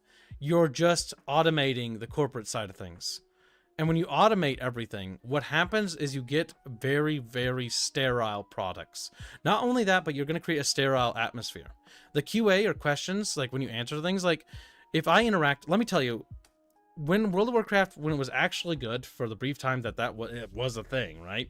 Because it is brief now, because it's actually been worse now that it's been around than it's been good, because it's been alive longer than that, you know? Back when there was these things called blue robes. Now, Bucky probably doesn't know what the blue robes are, but they were just the mods. They would actually play the game, and you could see them running around. They'd wear these ugly blue robes. That weren't very good looking. Yeah. But you could see the flaming head chest piece that you get in Halo. Yep, and that was a dev that was playing. And so you could see when devs were playing World of Warcraft because they'd be walking around the world. And so they'd be there, and you could actually talk to them, and they like answer questions, you could give direct feedback, and stuff like that. Well, eventually they removed that. And then they started automating it a bit more and automating it a bit more. And now it's like it's mostly like filled out responses, and it takes a while to even get a person. There was a time in which you could do a thing, and I remember my dad did this a lot, because he would actually find a lot of bugs in the game, and he would actually file for I forget what you do in the game, but you put a ticket while playing the game, and a moderator would get to you and actually talk to you in the game. And he would actually talk to the moderators all the time and basically like point out problems with things and stuff like that. And they would actually like log that, and then they would actually fix that. And it wasn't just like a couple people, like hundreds of people did that. Like, oh, well, probably thousands. And so it had this very lifelike feeling of the developers are not just this like thing behind a wall. They're walking among you, and you can actually just ring them up and be like, hey, you know, I'm paying a subscription service, so of course they're gonna, you know, talk to me. Because yeah, the thing is World of Warcraft being a subscription model is kind of like, oof, like $15 a month, like ouch. But back in the old days, $15 a month also meant you got $15 of like actual proper like experience. If it was a subscription service, they would come to you if you had problems, if you got stuck, if there was something you needed help with. You could contact them and they would come and help you because they were there to serve. That's not a thing anymore. And when this AI thing is just another step in that direction. You already have little human interaction. The less human interaction you have, the worse it's going to get. At some point, they won't eat. They'll just remove the QA altogether because, well, it's already baked in. And yes, I agree, Smudgy. Vanilla to Wrath of Lich King was where the game peaked. But also, I want to point something out. This goes back to the same thing that's happening here. What was different between Vanilla and Wrath? Vanilla and Wrath was underneath Blizzard Entertainment. What happened during Blizzard's development of Wrath? What happened? Why did it start going down towards the end? You know what that was? The acquisition of Activision. Yes, because Activision started seizing control. And as they seized control, what made Blizzard great started to slowly erode away. Because they became corporate. Because Activision literally drove the creatives out. They suffocated them. Like, you know what happens when you're working on something as a creative and like somebody comes and tells you can't do something? It bums you out. But you know what happens when they do that repeatedly or like consistently or like you constantly get like, and like this is not like a week, right? This is like months and years of this happening. What happens? They stop trying. And not only do they stop trying, they just don't care anymore. Because you're just going to tell them to shut the fuck up. Or that they like, nope, you're not going to fucking do that. Shut the fuck up. We're going to do it this way. And because you keep silencing them, they never get a moment to speak. So they're not going to put in effort anymore. And you see that in these games. Square Enix is in charge of Final Fantasy Online. And you can see that with their MMO because their MMO is also following the same trajectory of World of Warcraft. It is already as bad as World of Warcraft. Final Fantasy XIV Online is not the replacement to World of Warcraft. It just became the new one. Because they did the same things. They followed in the same footsteps. They did exactly what this Blizzard had done, and they're just doing it now. They stopped caring. They stifled their creatives. The creatives were silenced. It starts there, and then not only that, then the QA teams are silenced. Now you have no line of communication. The only thing you're communicating with, it's an AI that's basically the mouthpiece of some corporate fuck who doesn't give a fuck about you. So I want to point out, by the way, Final Fantasy XIV was like the only game Square Enix has put out in decades, really, that anyone's really cared about. Yep. Because after Final Fantasy X, they've made practical garbage for the foreseeable future. Like, they had their fans every once in a while, but God, they have been losing fucking money after that point.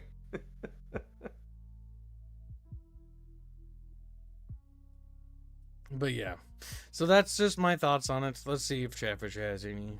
Maybe I'm an optimist, says Sinestro, but I think AI is a problem for the corporate game makers, and they are already in decline, be that creatively and economically, etc.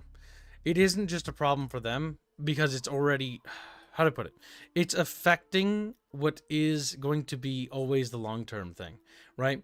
As a company is successful, it gets bigger. As it gets bigger, it gets more people. As it gets more people, it pushes upwards, right?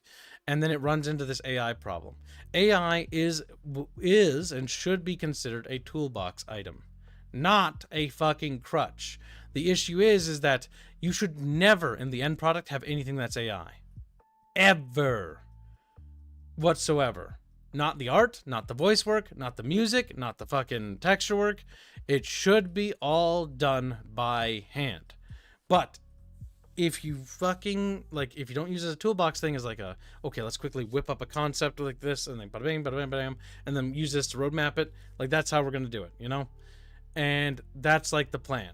And then you have like a game plan to work with, right? If you don't do that, then you have nothing whatsoever. And that's basically what they've done. They don't have a plan. And so that's what AI always leads to. Look at the Coca-Cola commercial for fucking Coke. I know you guys probably saw it. It was AI generated. And then what happened? They backtracked. Oh no, we totally worked on it too. No, you didn't. You just talked about how you just used AI to do all of it, and when, like, with only a handful of people. You know what you mean? That translates to all the artists and talents that made those Coca-Cola commercials wholesome lost jobs. Good people who worked hard got replaced, but they didn't get replaced by something better merit-wise. They got basically downgraded to something cheap and corporate, something shit that doesn't look good at all. Oh my god, it's terrible. Current devs can't code for shit compared to old school devs. Smudgy is right.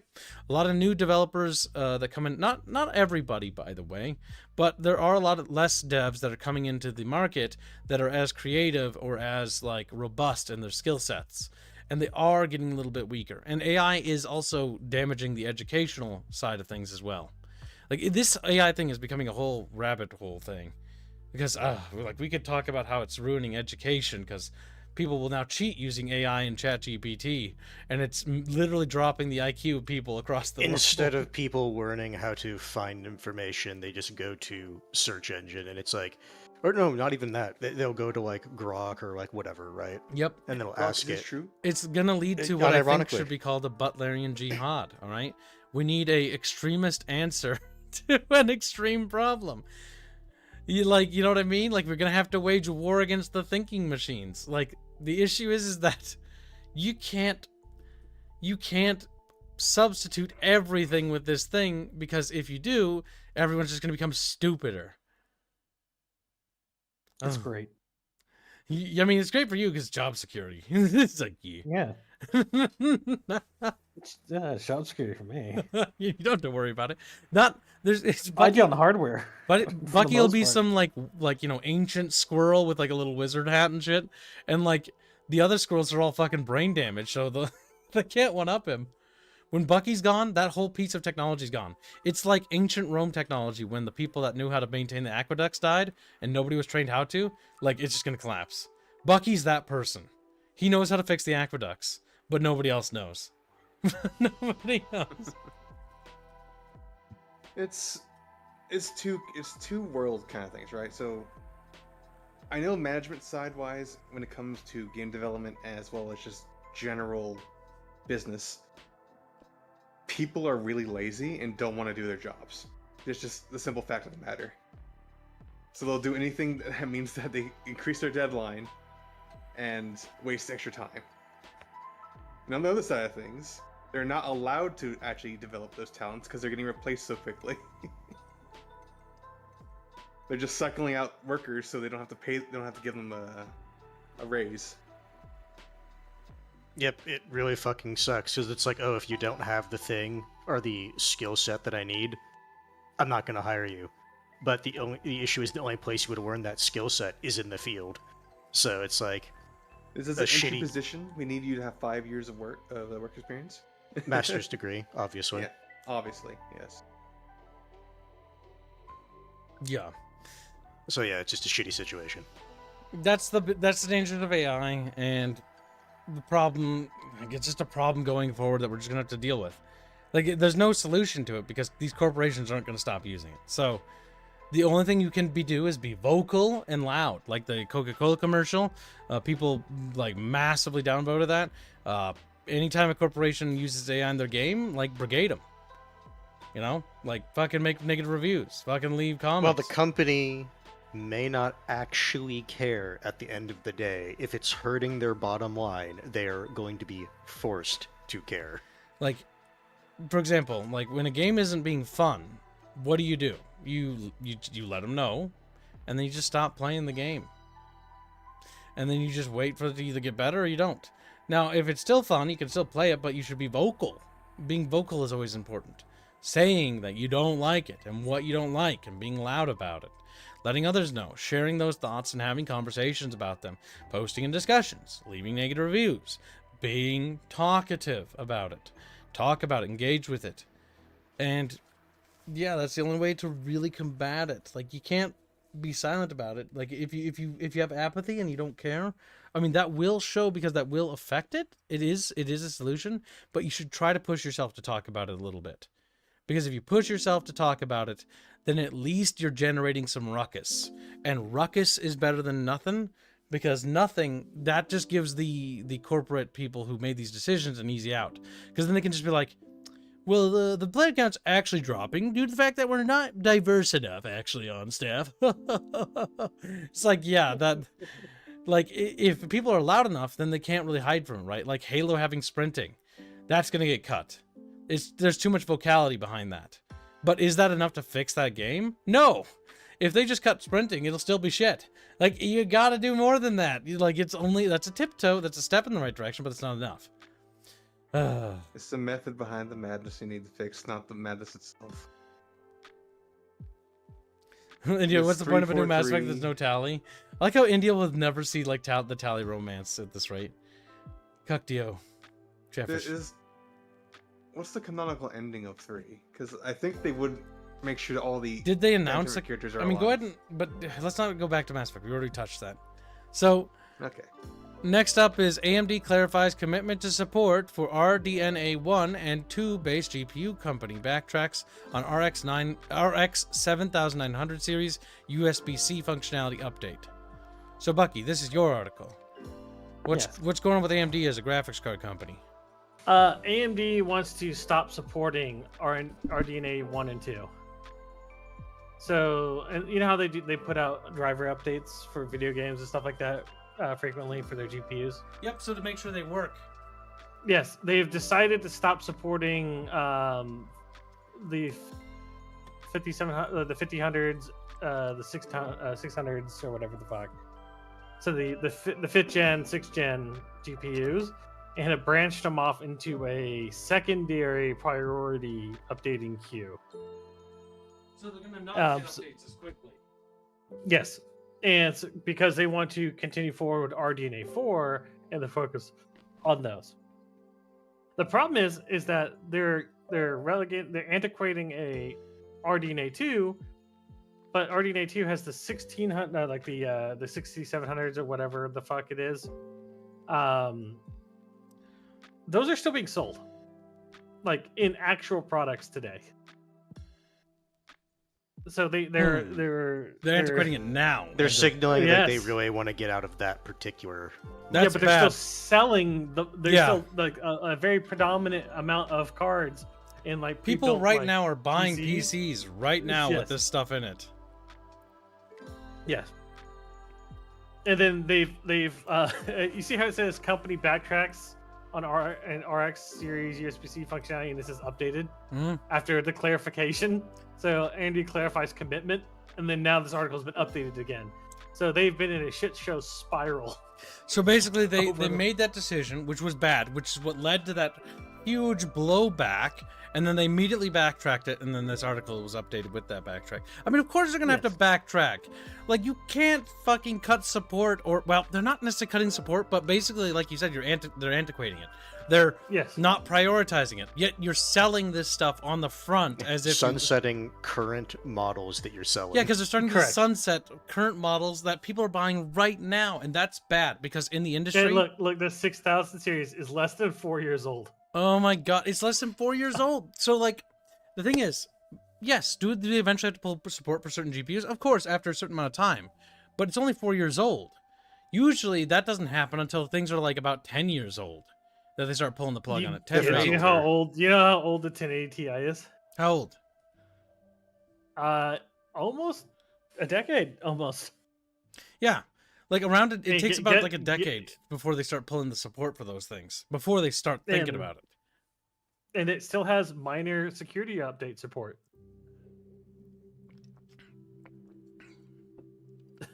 It's just Makes you think. they're really wanting to push people over to the new card, aren't they? that was a mistake. Yeah, isn't that also the same card that's like fucking melting like SSDs, or am I thinking of something else? You're thinking of it might be. I haven't looked at the I remember there was some new card 9070s. that was like melting SSDs.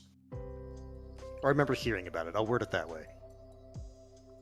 This reminds me of when Capcom came out and said they're no longer supporting Windows 10. Capcom? Games. Yeah, they came out and said that they were no longer going to be making sure their games work with Windows 10. Oh, God. It's like, why are you even saying this? No, you see, it's actually the I was gonna say the deep state, but that doesn't make sense in this I context. mean, it's Capcom. They're the Japanese. deep corporation with Microsoft. I hate that they own all the licenses I like. Capcom is the Fucking same company pieces of that shit. that had to have a debate with GOG, because GOG representatives went to talk to Capcom and like, so we want to port your games to our platform. Like, okay, what games? Like, we want to do the original Resident Evils, and the Capcom people are like, no one's gonna buy that. Why would you put the old They had game? to unironically argue with them that no, this will actually sell. Yeah, they had Yeah, to basically argue for that. So what the reason why the clarification update and its subsequent postings is because they kept saying random stupid shit that didn't make sense. And then they said this final update clarification is they will continue to provide support as the industry needs or whatever. Oh, At the needs of the of the industry. And it's like, okay, but what does that mean? And Yeah, that's they vague. gave us- yeah, really fucking vague. We'll give you support as the industry dictates that it's needed. That's a nothing burger response. That's like, you know what that actually translates to, Bucky? We'll try again in a couple Yeah. years. Yeah, We'll you know what? try again. I will say this. Do you know what that tells me? The parts I'm going to be buying for my new computer, they're not going to be coming from AMDs. At least not gonna be the RDNA ones. Yeah, so Gamers Nexus has gone way the fuck deep into this problems, and they basically have said that this is all bullshit. That AMD just wants to force everybody onto the newer RDNA 4s, so that way they don't have to deal with antiquated software. Honestly, it's just one of those things. Because the issue is that they did this once, they're gonna do it again in like about a year or two. Yes. They're just gonna keep doing it until they eventually go in. Because And eventually if they people will. let them do it, they'll keep doing it with every new generation. Because each time they do it, the blowback will get a little bit more quiet. And that's what they're waiting Yeah. for. Well, be cautious with AMD cards, Chatfish, and and that's what I'm saying. I guess just don't get NVIDIA is where I'm going to have to go. If you're gonna get an AMD card, make sure it's an RDNA 4 because it sounds like they're itching. So the to seven. thing is that Yeah. the thing is though, if they're doing this with 1 and 2, that means they're going to do it with 4 eventually. They will, but Mhm. like if you're wanting longevity, you got to go for the latest and greatest with them, or they're gonna pull the. I want to know that the plug on you. technology isn't getting better; it's just getting larger. It's getting better, but now they're doing weird stuff with it. They're doing this experimental arc with a lot of Are these you companies. saying we're going to be getting back to the bulky fucking designs of like a server that's like the size of a room but doesn't have that much space? So, what they want to do is they want to improve their fucking hardware, but they can't make it smaller or more compact. They need to add more fans. So what they do is they keep making it bigger so it starts running better, but it also means it runs hotter. Yeah, basically, because they've been separating their architecture into different fields, and now they're going to recombine them back. because they've optimized the two separate paths. Now they want to bring both paths back together in RDNA 4 and 5. It's called UDNA, as in unified. I don't know. That's Wow. dumb. How original. I'm not joking. That's their naming scheme. Oh no, I believe it. That's why I said know, how it's just original. dumb. Okay, well, you know, it's like, oh, it's like Nvidia's doing retarded stuff, and AMD is like, excuse me, let me join in on this. Yeah, and everybody keeps making fun of it. It's like during the era where Nvidia is just Fucking up. like abandoning gaming consoles, not consoles, but gaming effectively moving into AI as its focus. Like AMD has the prime availability to capitalize, and they're just fucking it all up.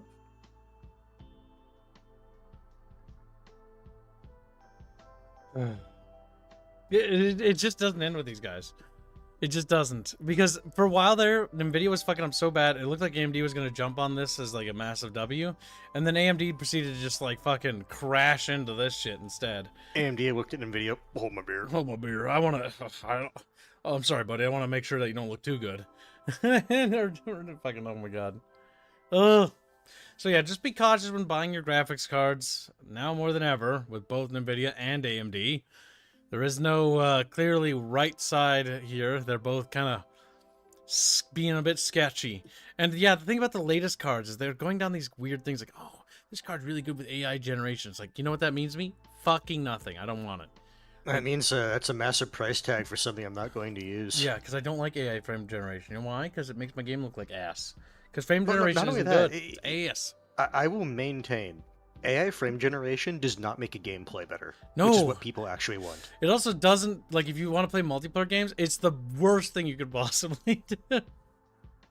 It's going to make you perform even worse now. It's like, oh my god. Why didn't I hit him? Well, because that picture of that guy far, far away was actually not real. He's actually over there. Just a few pixels to the left. Whatever. So we've got some kind of important things. That's not too important for a vast majority of you Chatfishes, because I don't think you're going to care, but this is actually worth announcing because it is something that I know some of you guys, you're hobbyists, and you should be aware of it. So this is from Bucky. Bucky showed me this, and I took a peruse of this. But basically, and I think I've seen this happen once before, a few years back. But there's... Yeah, but they use it basically on the- Twitch. Is this the chargeback scheme? Here's the charge. Yeah, back. but this is the YouTube YouTube. variant that still works. Yep, there's a loophole in the YouTube system. So I'm gonna read this person. Her name is Hayuri Mokami. We're gonna read this. She says, during my stream today, I was gifted a massive amount of channel memberships, around 250, which is a very, very large amount of money, by an account I wasn't familiar with. I'm usually quite suspicious of accounts like this, but today I played along in good spirit, hoping it was someone being kind-hearted. I was notified by a kind person through YouTube comments about new waves of making waves on the Japanese side for gifting memberships and refunding, resulting in charges for streamers. Please block or timeout immediately if you see Sebamise. I'm so glad to see my goodwill taken advantage of alongside my... Yep, I know, there's a personal feelings there. But yeah, she's upset. And rightfully so, by the way, because... let's keep going. Be careful, guys. Wait, what? No, alright, sorry, never mind. Oh, okay. Be careful, guys. There's a new scam going around. Here's a rough translation of how it works. When someone donates 50,000 yen super chat, YouTube takes about 30%, which is true. They take all that for pretty much everything, by like 30% flat, as far as I remember. That goes for dollars, that goes for pounds, Polish bucks, etc. As fees, and the streamer gets approximately 35,000. Yep, from that 50,000 yen. If the payment gets canceled through chargeback, the viewer gets the full 50,000 back, 50,000 yen back. YouTube keeps its 15,000 cut, and the streamer loses the 35,000 yen they received. So yeah, that's pretty bad. That leaves the streamer with a 15,000 yen negative balance, which gets deducted from their next payouts, which actually tanks their money. So basically, that's pretty goddamn bad, because what that means is that you can effectively attack content creators by killing them financially. And it would not take much to do that to me. It would not take much to do that to a lot of people. Especially because we're, you know, we don't make a whole, we make a lot, but like we make enough to make like ends meet at the end of each week. If that were to slip up for us, that would be basically tits up. We would go out of business. And if this is happening to individuals, that's probably also pretty bad for them because, you know, house payments and whatever they have to do, that's not good. And so this kind of behavior is a big loophole. Now, I will say that the people doing this are terrible people, but the people that need to fix this is going to be YouTube. YouTube needs to find a solution to this loophole and patch it up so that we have some sort of protection. We don't have a protection. Right now, I'm vulnerable, and so is everybody else on this platform. We're all vulnerable. Just like there's that still thing I talked about with that fucking copyright loophole that's in YouTube's back end, but YouTube hasn't done anything about it, even if I contact them. There is unironically several loopholes in the system where you could take people's channels down pretty easy. One, you could do it this way by literally begging them to back charge until they lose money. Two is literally just fucking filing false DMCAs under a false account. Granted, you could be sued into oblivion if they found out who you were, but it doesn't matter. The damages you could do would be monstrous. And these loopholes need to be patched out because these vulnerabilities in their security puts people's livelihoods at stake. But YouTube doesn't seem to care. And that's concerning to me. Now let's see what Chatfish have to say. Deverthan says, I was thinking of building a new PC. It's good you guys brought this up. I didn't know this was going on. There you are, Deverthan, you little lurker. Oh, sometimes I forget you're even alive. You're always lurking. Deverthan's been around a long time. Always remember to do research on the parts you plan to buy. Because if you buy the wrong parts, you're already out of money. If you buy parts that going out of commission, that's even worse. Conspiracy theory, NVIDIA and AMD CEOs are cousins. Possible. They could be. Has anyone done this to me yet? Not that I'm aware of. Anytime that there's been like a financial issue, actually my audience will literally contact us and tell us. For example, when you guys get memberships and we track it on the back end, usually if you guys get refunded because the membership system breaks, you guys actually come and message us. Because we have one of the better communities on the internet. You guys are actually super helpful. So, no, this has not actually ever happened to me. But it doesn't matter. Other people are having it happen to them, and that is important to note. Because it is a vulnerability, and I know exactly what it's like to live paycheck to paycheck. And because I know that, I very much sympathize with what these people are going through. Like, that's terrible. Terrible. Like, that kind of backcharging stuff needs to be fixed. There's a lot of things that YouTube needs to fix. Like the gifting membership thing breaking, that's bad. That needs to be fixed. This is a multi-billion-dollar company, Alphabet. They should be on top of this shit. But they're fucking up. You got one squeaky chair, you need to get some WD-40 on, boy. Holy smoly. At this rate, I wouldn't be surprised if they artificially brick out of commission hardware. Yeah. The company literally decides it's your fault, but it's literally messing with consumers' rights, and that's coming. Yeah, Chat's more concerned about the GPUs. I'm not surprised, but for me, it's concerning because you know it's bad for business. So yeah, YouTube needs to nip these security breaches and just deal with them. Obey it. That's all I got. Damn, you sound loud all of a sudden. Weird. Hold on, I gotta scroll up. Man's brought some stuff. All right, I'll be back later. Take it. What is that? Bucky. There he goes. He just wanted to do his things, then left. Yup, he Very does selfish. that. So Darkwood Okay, 2. fine. Darkwood 2 I was... want to say, the ones I brought were like real. Like, literally, you look at the title and it's like, yep, that's it. But it does have a trailer. They do have a trailer. Chacho gets membership. Thank you very much. It lands on Machai. Arcane. I will say, one thing you're going to notice with this trailer immediately is they're moving away from the sprite work because it's a 3D thing. Yep, it's also published by Hooded Horse. Now, one thing I'm going to say, artistically, I don't like this already. I was going to say the same thing. I don't think it looks bad, but I much It's not prefer good. the aesthetic of the original game. Yeah, because like what made Darkwood 1 so much. Okay, so watch this trailer, chat. Like the HD pictures actually make it less scary. The low res nature of Darkwood is what made Darkwood Darkwood in my eyes. So now that you guys have seen that, let's go and look at Darkwood 1. Which I have. So this is Darkwood 1. Harlot also gives a membership. Thank you very much. Very generous. There's a bounty on Hugo Fugi. Max Deer. Look at this. Look at the artwork of the in-game stuff when you actually see it and how good it is.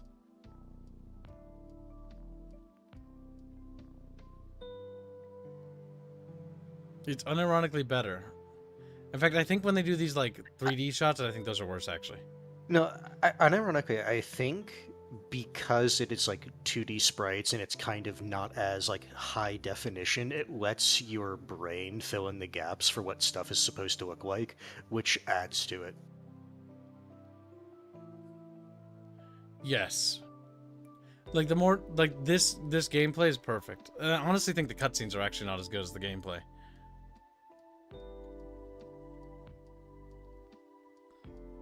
It's far more tense, far more suspenseful.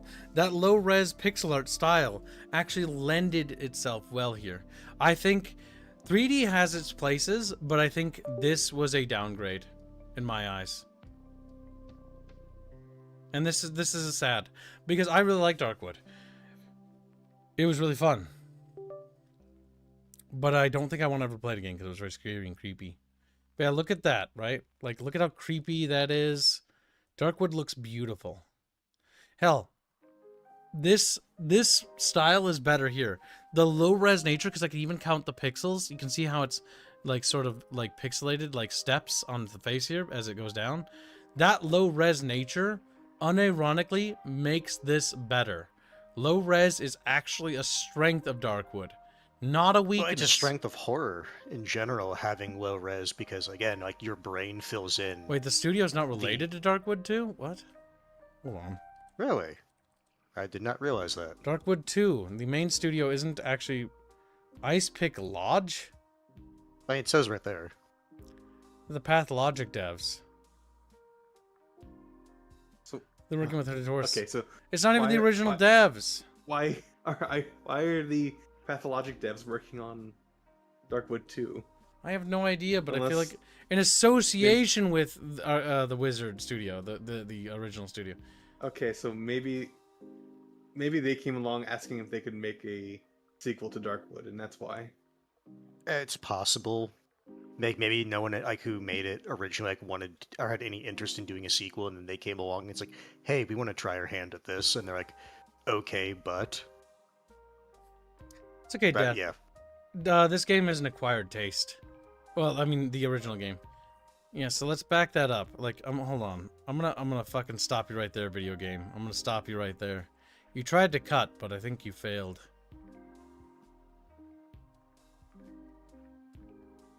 Where was it?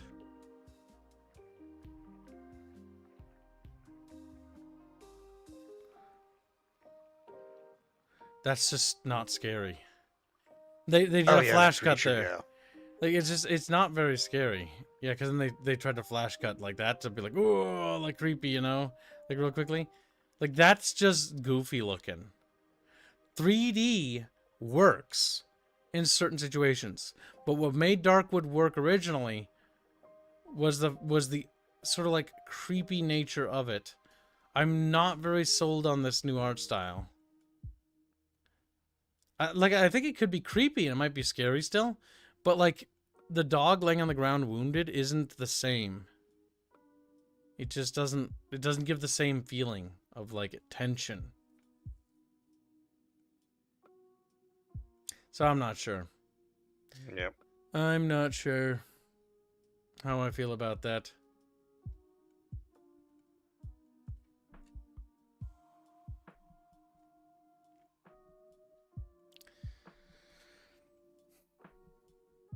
Yeah, Could be the that's just progression. something I wanted to bring up because when I saw the trailer for it, and it's like, I don't know if I like the 3D direction. Deborah then gives 5 generous memberships. Thank you very much. Really appreciate it. Helps us out quite a bit. That Has he given puts us. before? Deverthan? I mean, maybe the past, long time ago. Make sure you get your ranks in the Discord server. Also, the membership system broke, sadly. It gifted 1, but it didn't gift the other 4, so I'll have to keep an eye out. But thank you regardless. Very generous. No, I'm checking just so I can know what currency he's giving I in. believe Deverthan's called Deverthan in the Discord, I believe. I believe. And also, what currency did you donate in? Yep, we need to know that information. All right, so next up we have is Dusk. No, it's not this one. Amazon shuts down further support for MMO and New World. I think we talked about this, didn't we? Or no, maybe we didn't. I don't know. But yeah, New World's getting its This was content on the pulled. 3rd. You probably did. I don't think we did a bunch cast. Well, you didn't do that, but you did talk about them shutting down stuff. So I guess we can just, in that capacity, it's like, yeah, Amazon is even further pulling back support for New World. Devin says it's in rupees. From Zelda, he's like, yeah. Rupees. And thank you very much. Zelda. All right, so let's see. But yeah, so the big thing is Amazon slicing this. I think Amazon was also working on the Lord of the Rings MMO. I believe that was also canceled as well. The big thing about Amazon is it's cooked. I think Amazon's like cooked gaming wise. They do have one game going for them though. Like it's not completely over for them. This game right here is being made by Amazon, Amazon Games in Montreal, and it's called March of the Giants. And it's actually surprisingly fun to play. It's a 4v4 style MOBA game, and I hate fucking MOBAs. But it's a hybrid of basically tower defense and real-time strategy tactics mixed in with MOBA gameplay to create sort of like a hybrid game. And it kind of works in a refreshing way. I will say the issue I kind of had with it is after a certain point, like it did kind of feel like a lot of the other games like it, where it's like, okay, there's very clearly, this is how you build this character. Yep. There were also certain characters that I don't think they matched the flavor they were kind of wanting. What was it? The Mole was a character I like to play, but his ultimate is like traps the enemy giant in a little like dirt like ring or whatnot, right? But the issue is it's all supposed to let you deploy your troops immediately to attack the Titan, but it doesn't work exactly as they envision it, so it's kind of clunky. And there are it was early access, but either way, yeah, a so few like of the Titans were as far as it goes, back to what I was talking about, the thing about this game is I think it is probably their best bet at an actual successful title. They're like 10 years too late for this trend. Yeah, I'm not sure this will succeed, to be honest with you. We played this game, and I actually recommend trying it as soon as it's available again, because it was the first time I played an MMO in which I actually had fun. Like, in a long time. Or, not an MMO, sorry, a MOBA. Like, it was genuinely fun. But Hans is right when he talks about certain parts of it. Like, it does run into the same thing where, like, the issue with the build system is I think everyone should kind of aspire to be like Heroes of the Storm. Because the issue with, like, buying items and shit like that is that it actually doesn't really matter. Like, all the item shit never matters. The big problem with the items is that usually there's actually only 1 or 2 optimal ways, and the rest is just, like, bad. And so it's all about just playing, like, that one route. And because it's a competitive game, it's going to end up being that way. So the one thing they could really do is they could probably, I think about PvE ways to make the game more expansive. The issue is that this game will not compete with Dota or League of Legends in my eyes. It's fun, and I enjoyed it for its niche. It reminded me of Pikmin. But the thing I think that this game is going to suffer from is that the market's kind of oversaturated for these kinds of games. And I don't know if it's going to be able to develop. And I don't know if they're just happy with like a basic success. You know what I mean?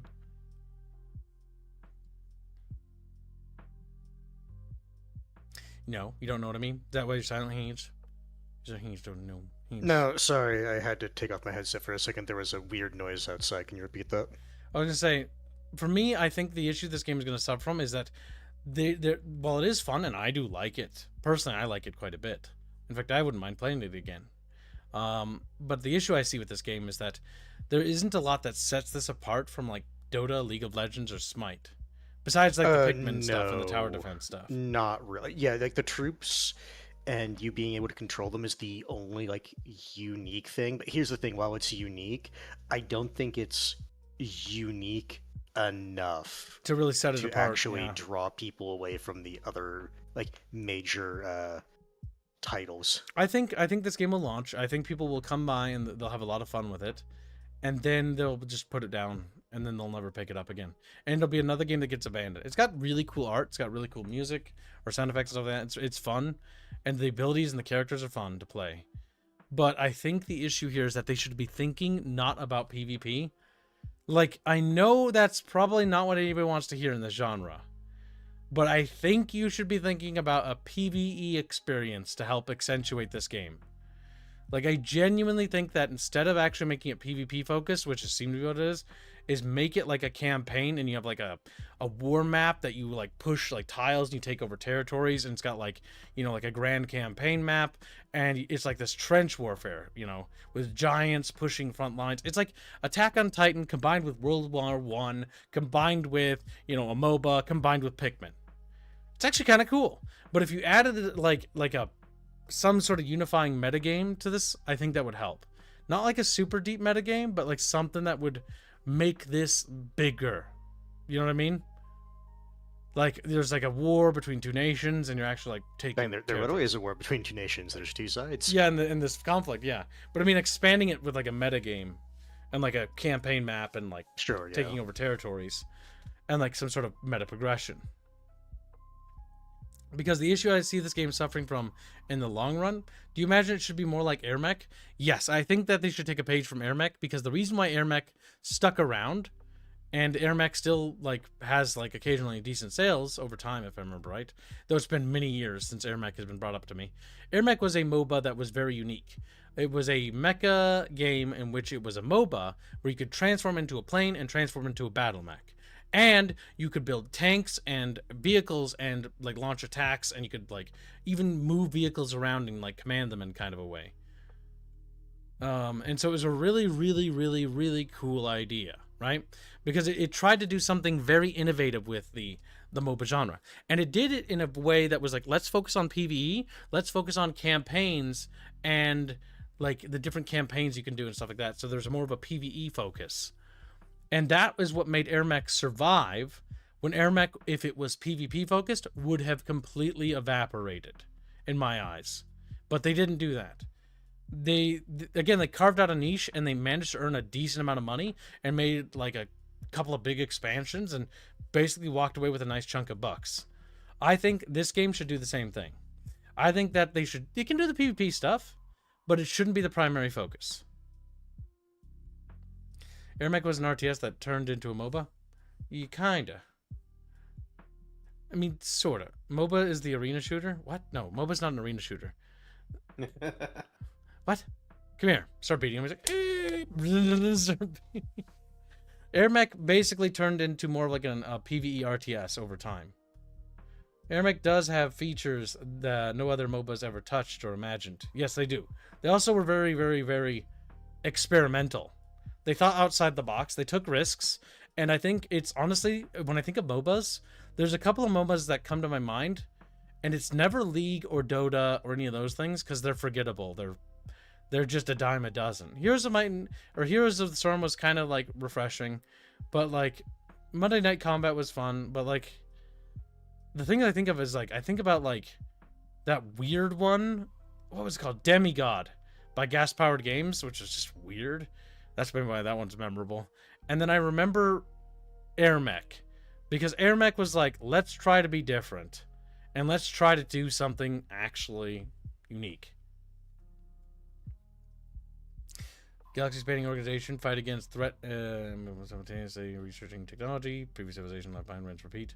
I don't know if that this is not Galaxy. This is like industrial. This game here, it's more like, you know, how do I put it? There's a war that's been going on forever, and there are ancient tech.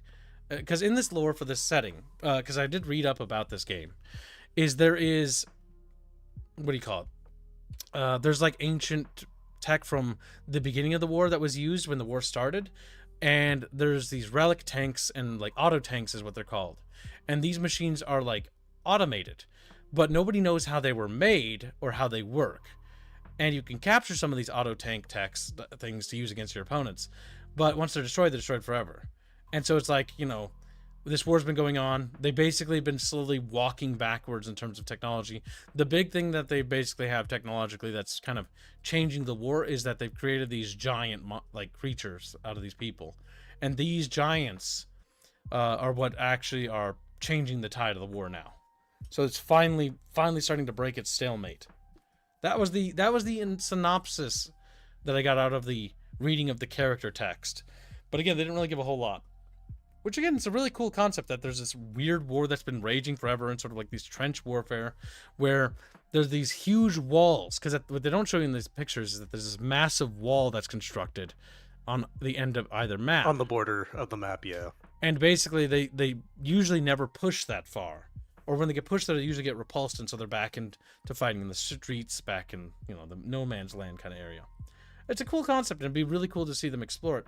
But my big concern that I have with this game is that, will they? Or are they going to fall into the trap of trying to be like the next MOBA? Because what sets it apart mechanically is you can get resources. You get two separate resources. You get experience, basically, which is called merit, and you spend that on leveling up your character, right? And the other resource you get is supplies. And supplies, you can build bunkers, you can build trench lines, which can put troops in there and they'll fight back. And you can also build like tanks and like call for reinforcements and stuff like that. And basically call in an army, which is really, really cool. And then you can like command them and like order them to attack like Pikmin, and they're very powerful. Like the big thing is that the little soldiers in this game are actually one of the most powerful thing in this game, because they can bring down those titans, the giants basically, by just basically swarming them. They're in fact one of the easiest ways to kill giants. So when you wound them, then they start retreating, then you order your men to charge, and then they jump onto the giant and like drag it down. It's a cool concept. Oh no, Pickle Father's in the past.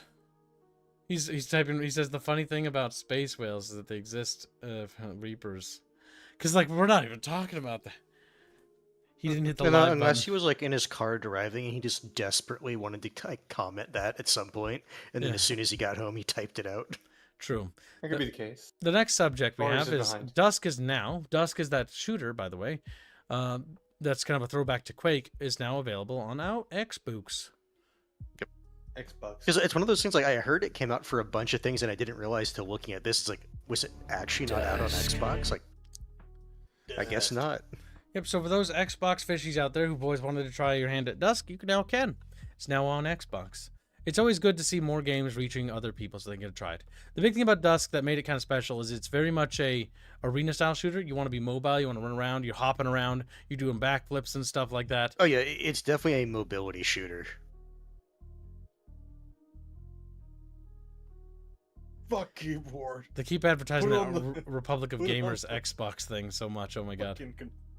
Put it on the weird. Apparently they also like remade this trail, or I say remade it. They halofied it. Oh my god. Okay, come on. They put a little bit of effort into it, and we have to listen to it now. Dust Gulch. On Xbox. At last, you finally arrived. Finally. Finally.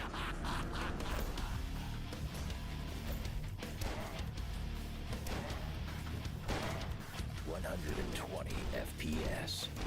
4K. Keyboard and mouse compatible. Optimized for handheld. Xbox Play Anywhere. Achievements. And featuring a new endless map. Dusk Gulch. Uh-huh. I forgot you could parry those. Yeah.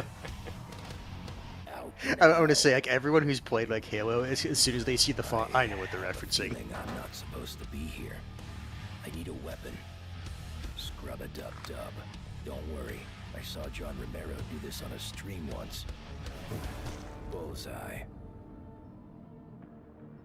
Beautiful. Beautiful.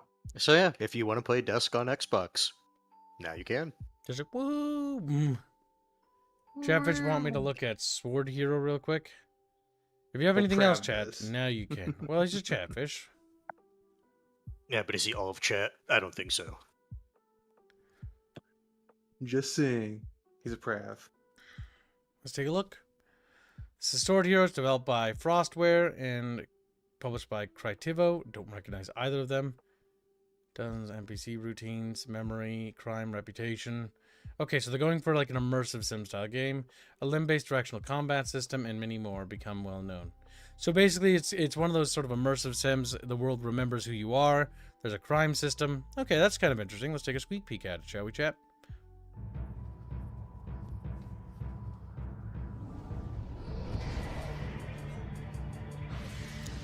Oh my god, play send it again, you goober. I sent yesterday. Yesterday.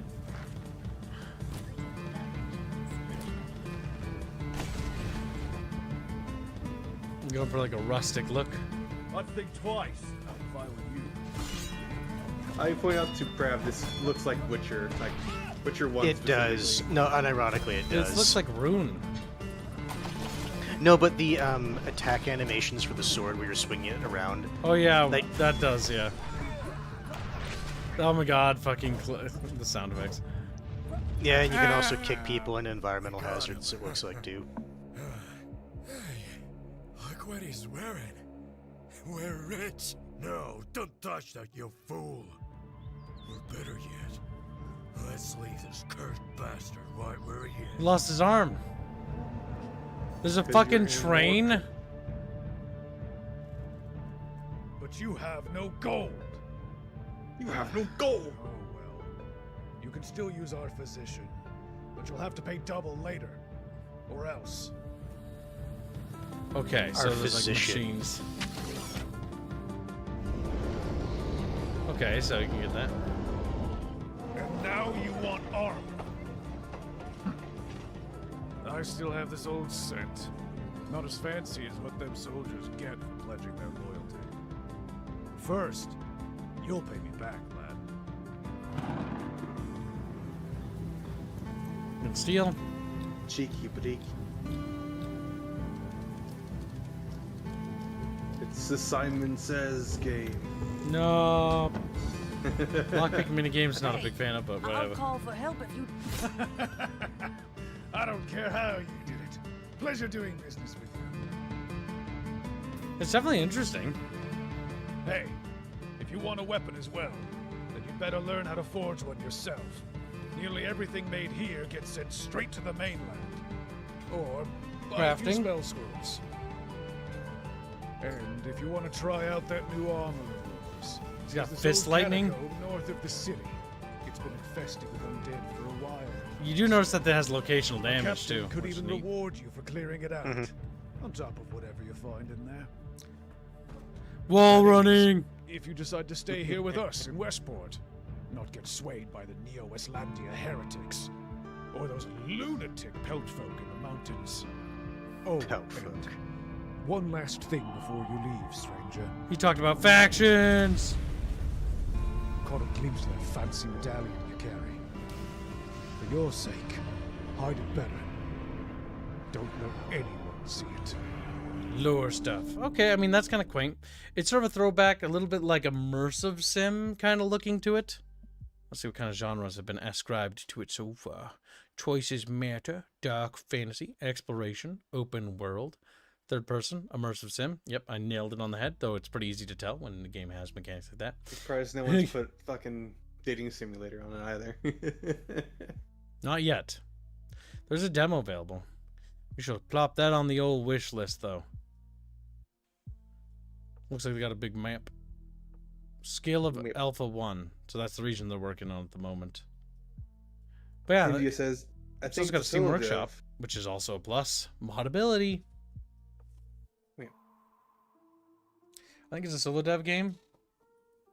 I mean, more power to them. Maybe a solo dev, but they're not full indie because they do have a publisher called Crytivo. Crytivo's reputation is publishing a game called Downlight, which is a city builder that's coming up. A zoo story game. Okay, so they do have stuff under their track record, and they have published actual titles that they've actually put out, so not looking like a, thing that the publisher doesn't have a track record. They have quite a few up-and-coming titles. Looks like it's a new publisher kind of taking a chance with a lot of indies. Or not indies, it's but not a small bad teams. thing. Yep, it just means, publishers are basically middle management. When a publisher does their jobs, they're a good thing. But when a publisher doesn't, they overstep their bounds. I.e. Activision, when they start to meddle in the affairs of things. But yeah. Looks pretty interesting. Alright, let's see what Blake wants us to cover.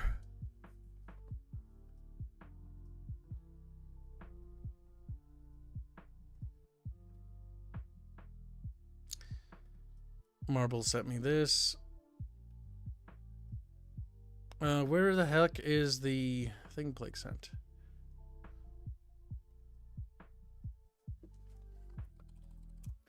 Blake, making it not easy to find, little bastard. It's almost like he does it on purpose.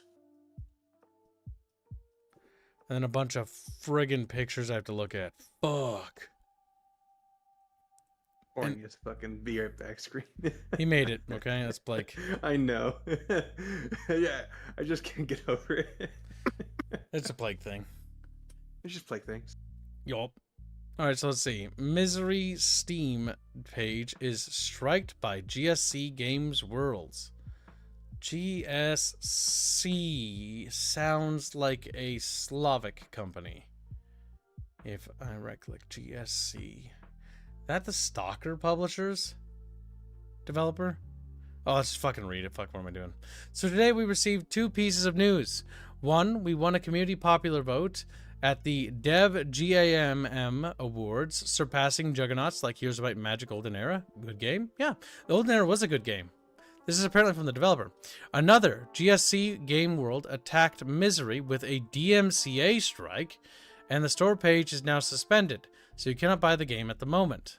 What? Misery is that multiplayer game we played, actually. We streamed that. Yep. It was the Stalker-inspired game. In their claim, they state that Misery infringes on their IP and that players' reviews mention Stalker, which means it hurts their interest. What? Okay. Yeah, because that's how that fucking system works. That does not mean anything. That is overstepping your bounds. What the fuck? This is absolutely untrue, and we will fight back to reinstate Misery on Steam. Yeah, absolutely. GSC way overstepped their bounds there. Misery is a completely different concept happening in the fictional republic of Zaslavy, and has nothing to do with the Stalker universe in Chernobyl. Yeah, I played Misery. I know. It has absolutely nothing in common. This is something I was actually talking about when people in the VC were talking about it last night or a couple nights ago, something like that, where the issue is, like, at a certain point, if something just looks Eastern European, people will say, oh yeah, that looks like Stalker. And it's like, that doesn't mean they're copying Stalker, it just means they have that aesthetic.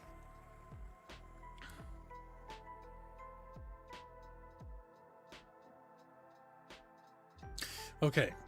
I'm sorry, I'm just collecting my thoughts here. Let's see, Misery completes okay, yeah, it has, let's see, Chernobyl, etc. Misery uses no characters, plot, storyline, assets, monsters, music, code, etc. from their game. It is all either originally created or legally licensed, yeah. Meaning that they, license, like, the music from, like, other composers or sound effects from, like, sound effects companies. That stuff. We also think that this is an abuse of power against small independent developers. It is! You're absolutely right. By a large corporation. Yep, 100%. Literally an indie being beat up for being smaller. And it should not be a thing. We do not pose any threat to GSC. No, you don't. Or their IP. We do not compete with their games, nor do we use any of their IP. They're not even competing. They're a multiplayer game. that so happens to be similar in one aspect. It's a Slavic style Eastern game European. where there's like these anomalous things that happen, and like it's very much mechanically different. Like the world resets and like changes, and there's puzzles to solve, and it's multiplayer and it's co-op, and you gotta survive and eat food and scavenge for resources together with friends. This is fucking disgusting, honestly. We also think that this is an abusive... Yeah, I read that. Of course, Misery was inspired by many things, including games, movies, and books. But filing a DMCA strike for that is wrong. Very much so. We also want to remind GSC that their games draw heavily from the Roadside Picnic and Stalker movie by Tarkovsky. And they do not own the copyright on the depressive Soviet-era buildings, playing guitar, vodka, radiation, or abandoned locations. They're absolutely correct. They do not own the rights to Chernobyl. That's not how that works. You do not own the rights to that natural disaster. You don't own the rights to being a shitty fucking Eastern European country that's not you. See, the issue is, Yokai, YouTubers call anything a clone. And they can say it often as a joke, or they can even say it with passion. They'll even do that too. But it doesn't matter if a YouTuber calls that. That's not the YouTuber's fault. They're not under scrutiny here. The people who are under scrutiny, don't get me wrong, like, we fuck up all the time, man. But like this particular thing, this is 100% on GSC going overboard. At no point in the history of gaming should a company... Then again, I look at Nintendo and Pal World and I see this thing happening over there. Yeah, so it's the case of, again, another studio being abused by somebody who thinks they're bigger and more powerful. Trying to monopolize something. Which is honestly just really sad. Alright, so what were they saying? We are 100% sure this misunderstanding will be resolved. Misery will be back on Steam very soon, and we will see many amazing updates and new content.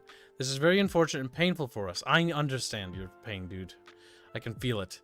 Both mentally and financially. But the development continues, and soon we can play Misery again. Thank you so much for your support. Attention, please do not review bomb GSC games. Do not insult them or other people in comments, especially for their nationality.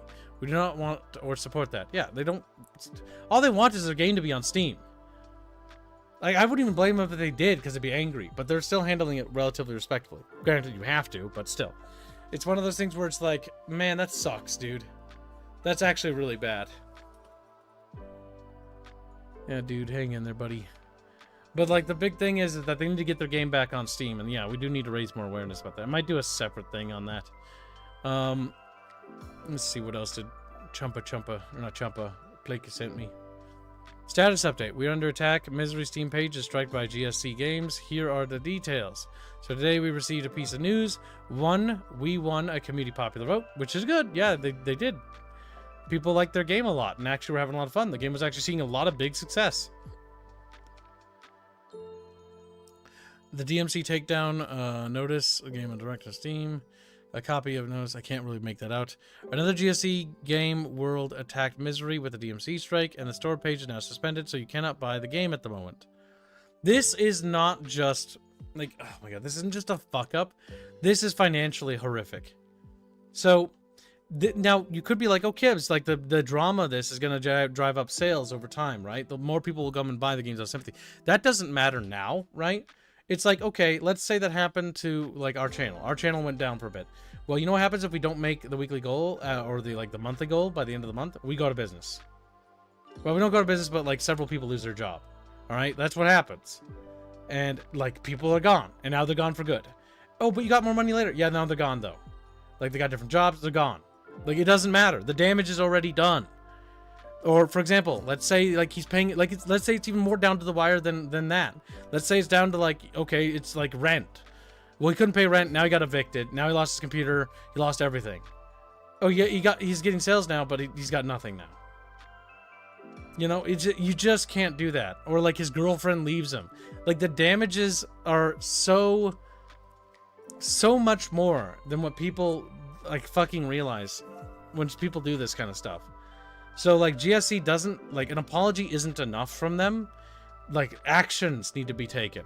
GSC, you need to do something. Not only do you need to publicly apologize, you should probably reimburse them for any potential lost sales. because you literally did financial damages to them. And if Misery doesn't do that, then that's very generous of them not to do that. They're very forgiving. But you honestly cost them money by doing this. And every single day their game isn't on Steam, they're losing money.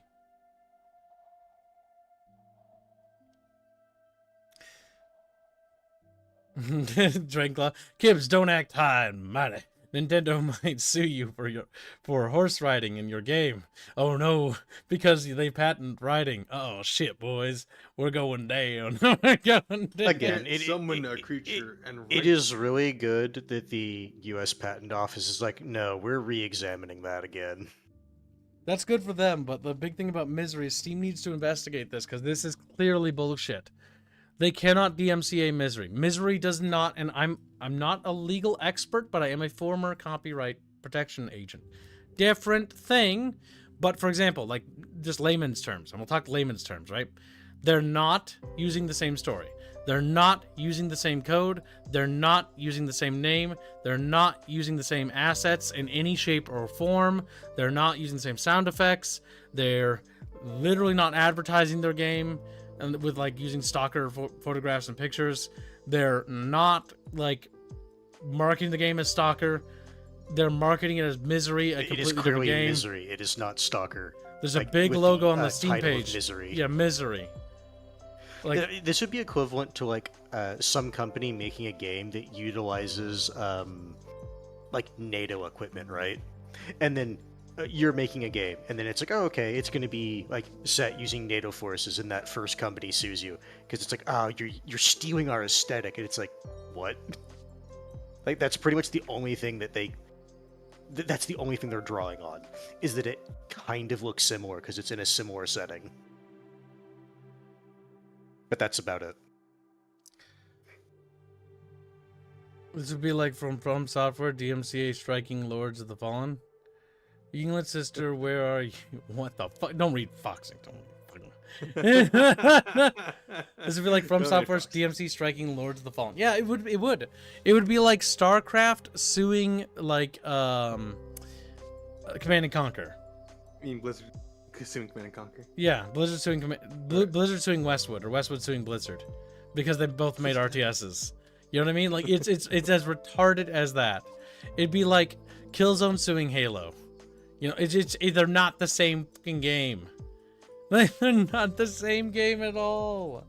Or Call of Duty suing Medal of Honor. They're similar-esque, but they're two distinctly different identities. Yes, they compete. Those two even compete directly against each other. Call of Duty Medal of Honor, by the way. They directly competed against each other, and Call of Duty won.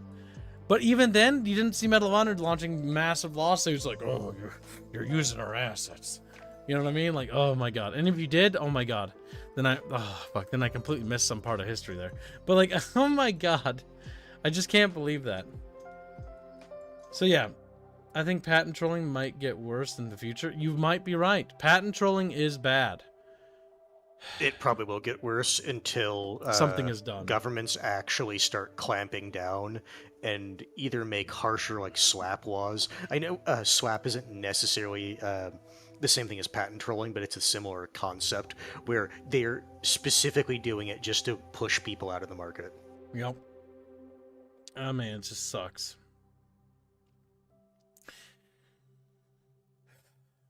All right, well, either way, we're going to raid into the next stream because I think that's everything through today's articles. We're a sort of short bunch cast. Having discussions. Yeah, we're good. Good job. But yeah, next up we have is Metal Gear. I've never played Metal Gear Solid. Ever. I've seen my dad play it, but I have no experience with this game. So we're going to be playing a brand... Are we talking the true OG Metal Gear? Yeah, 1998. Not the Super Nintendo thing. Which isn't really related, but they kind of are. It's weird. Well, you mean you're Yes, playing but Solid, no. not original Metal Gear. Yeah, we're playing Metal Gear Solid, 1998. PS1. It's going to be pain, Gibbs. Blake just looks at me. Play the virtual mission first. What if I don't wanna? Wait. Okay, well, I'll wait, Inglis. Oh my god, then he retracts his message, that fat little lizard. He's not a lizard, Gibbs. He's a yinglet. In country of Astoka with 20 people, did a patent wheel, so now all Steam games without license will be taken down. What the fuck? All right, man. We'll see you guys in the next stream, Chatfish. Thank you for your generous donations, and see you shortly. Goodbye.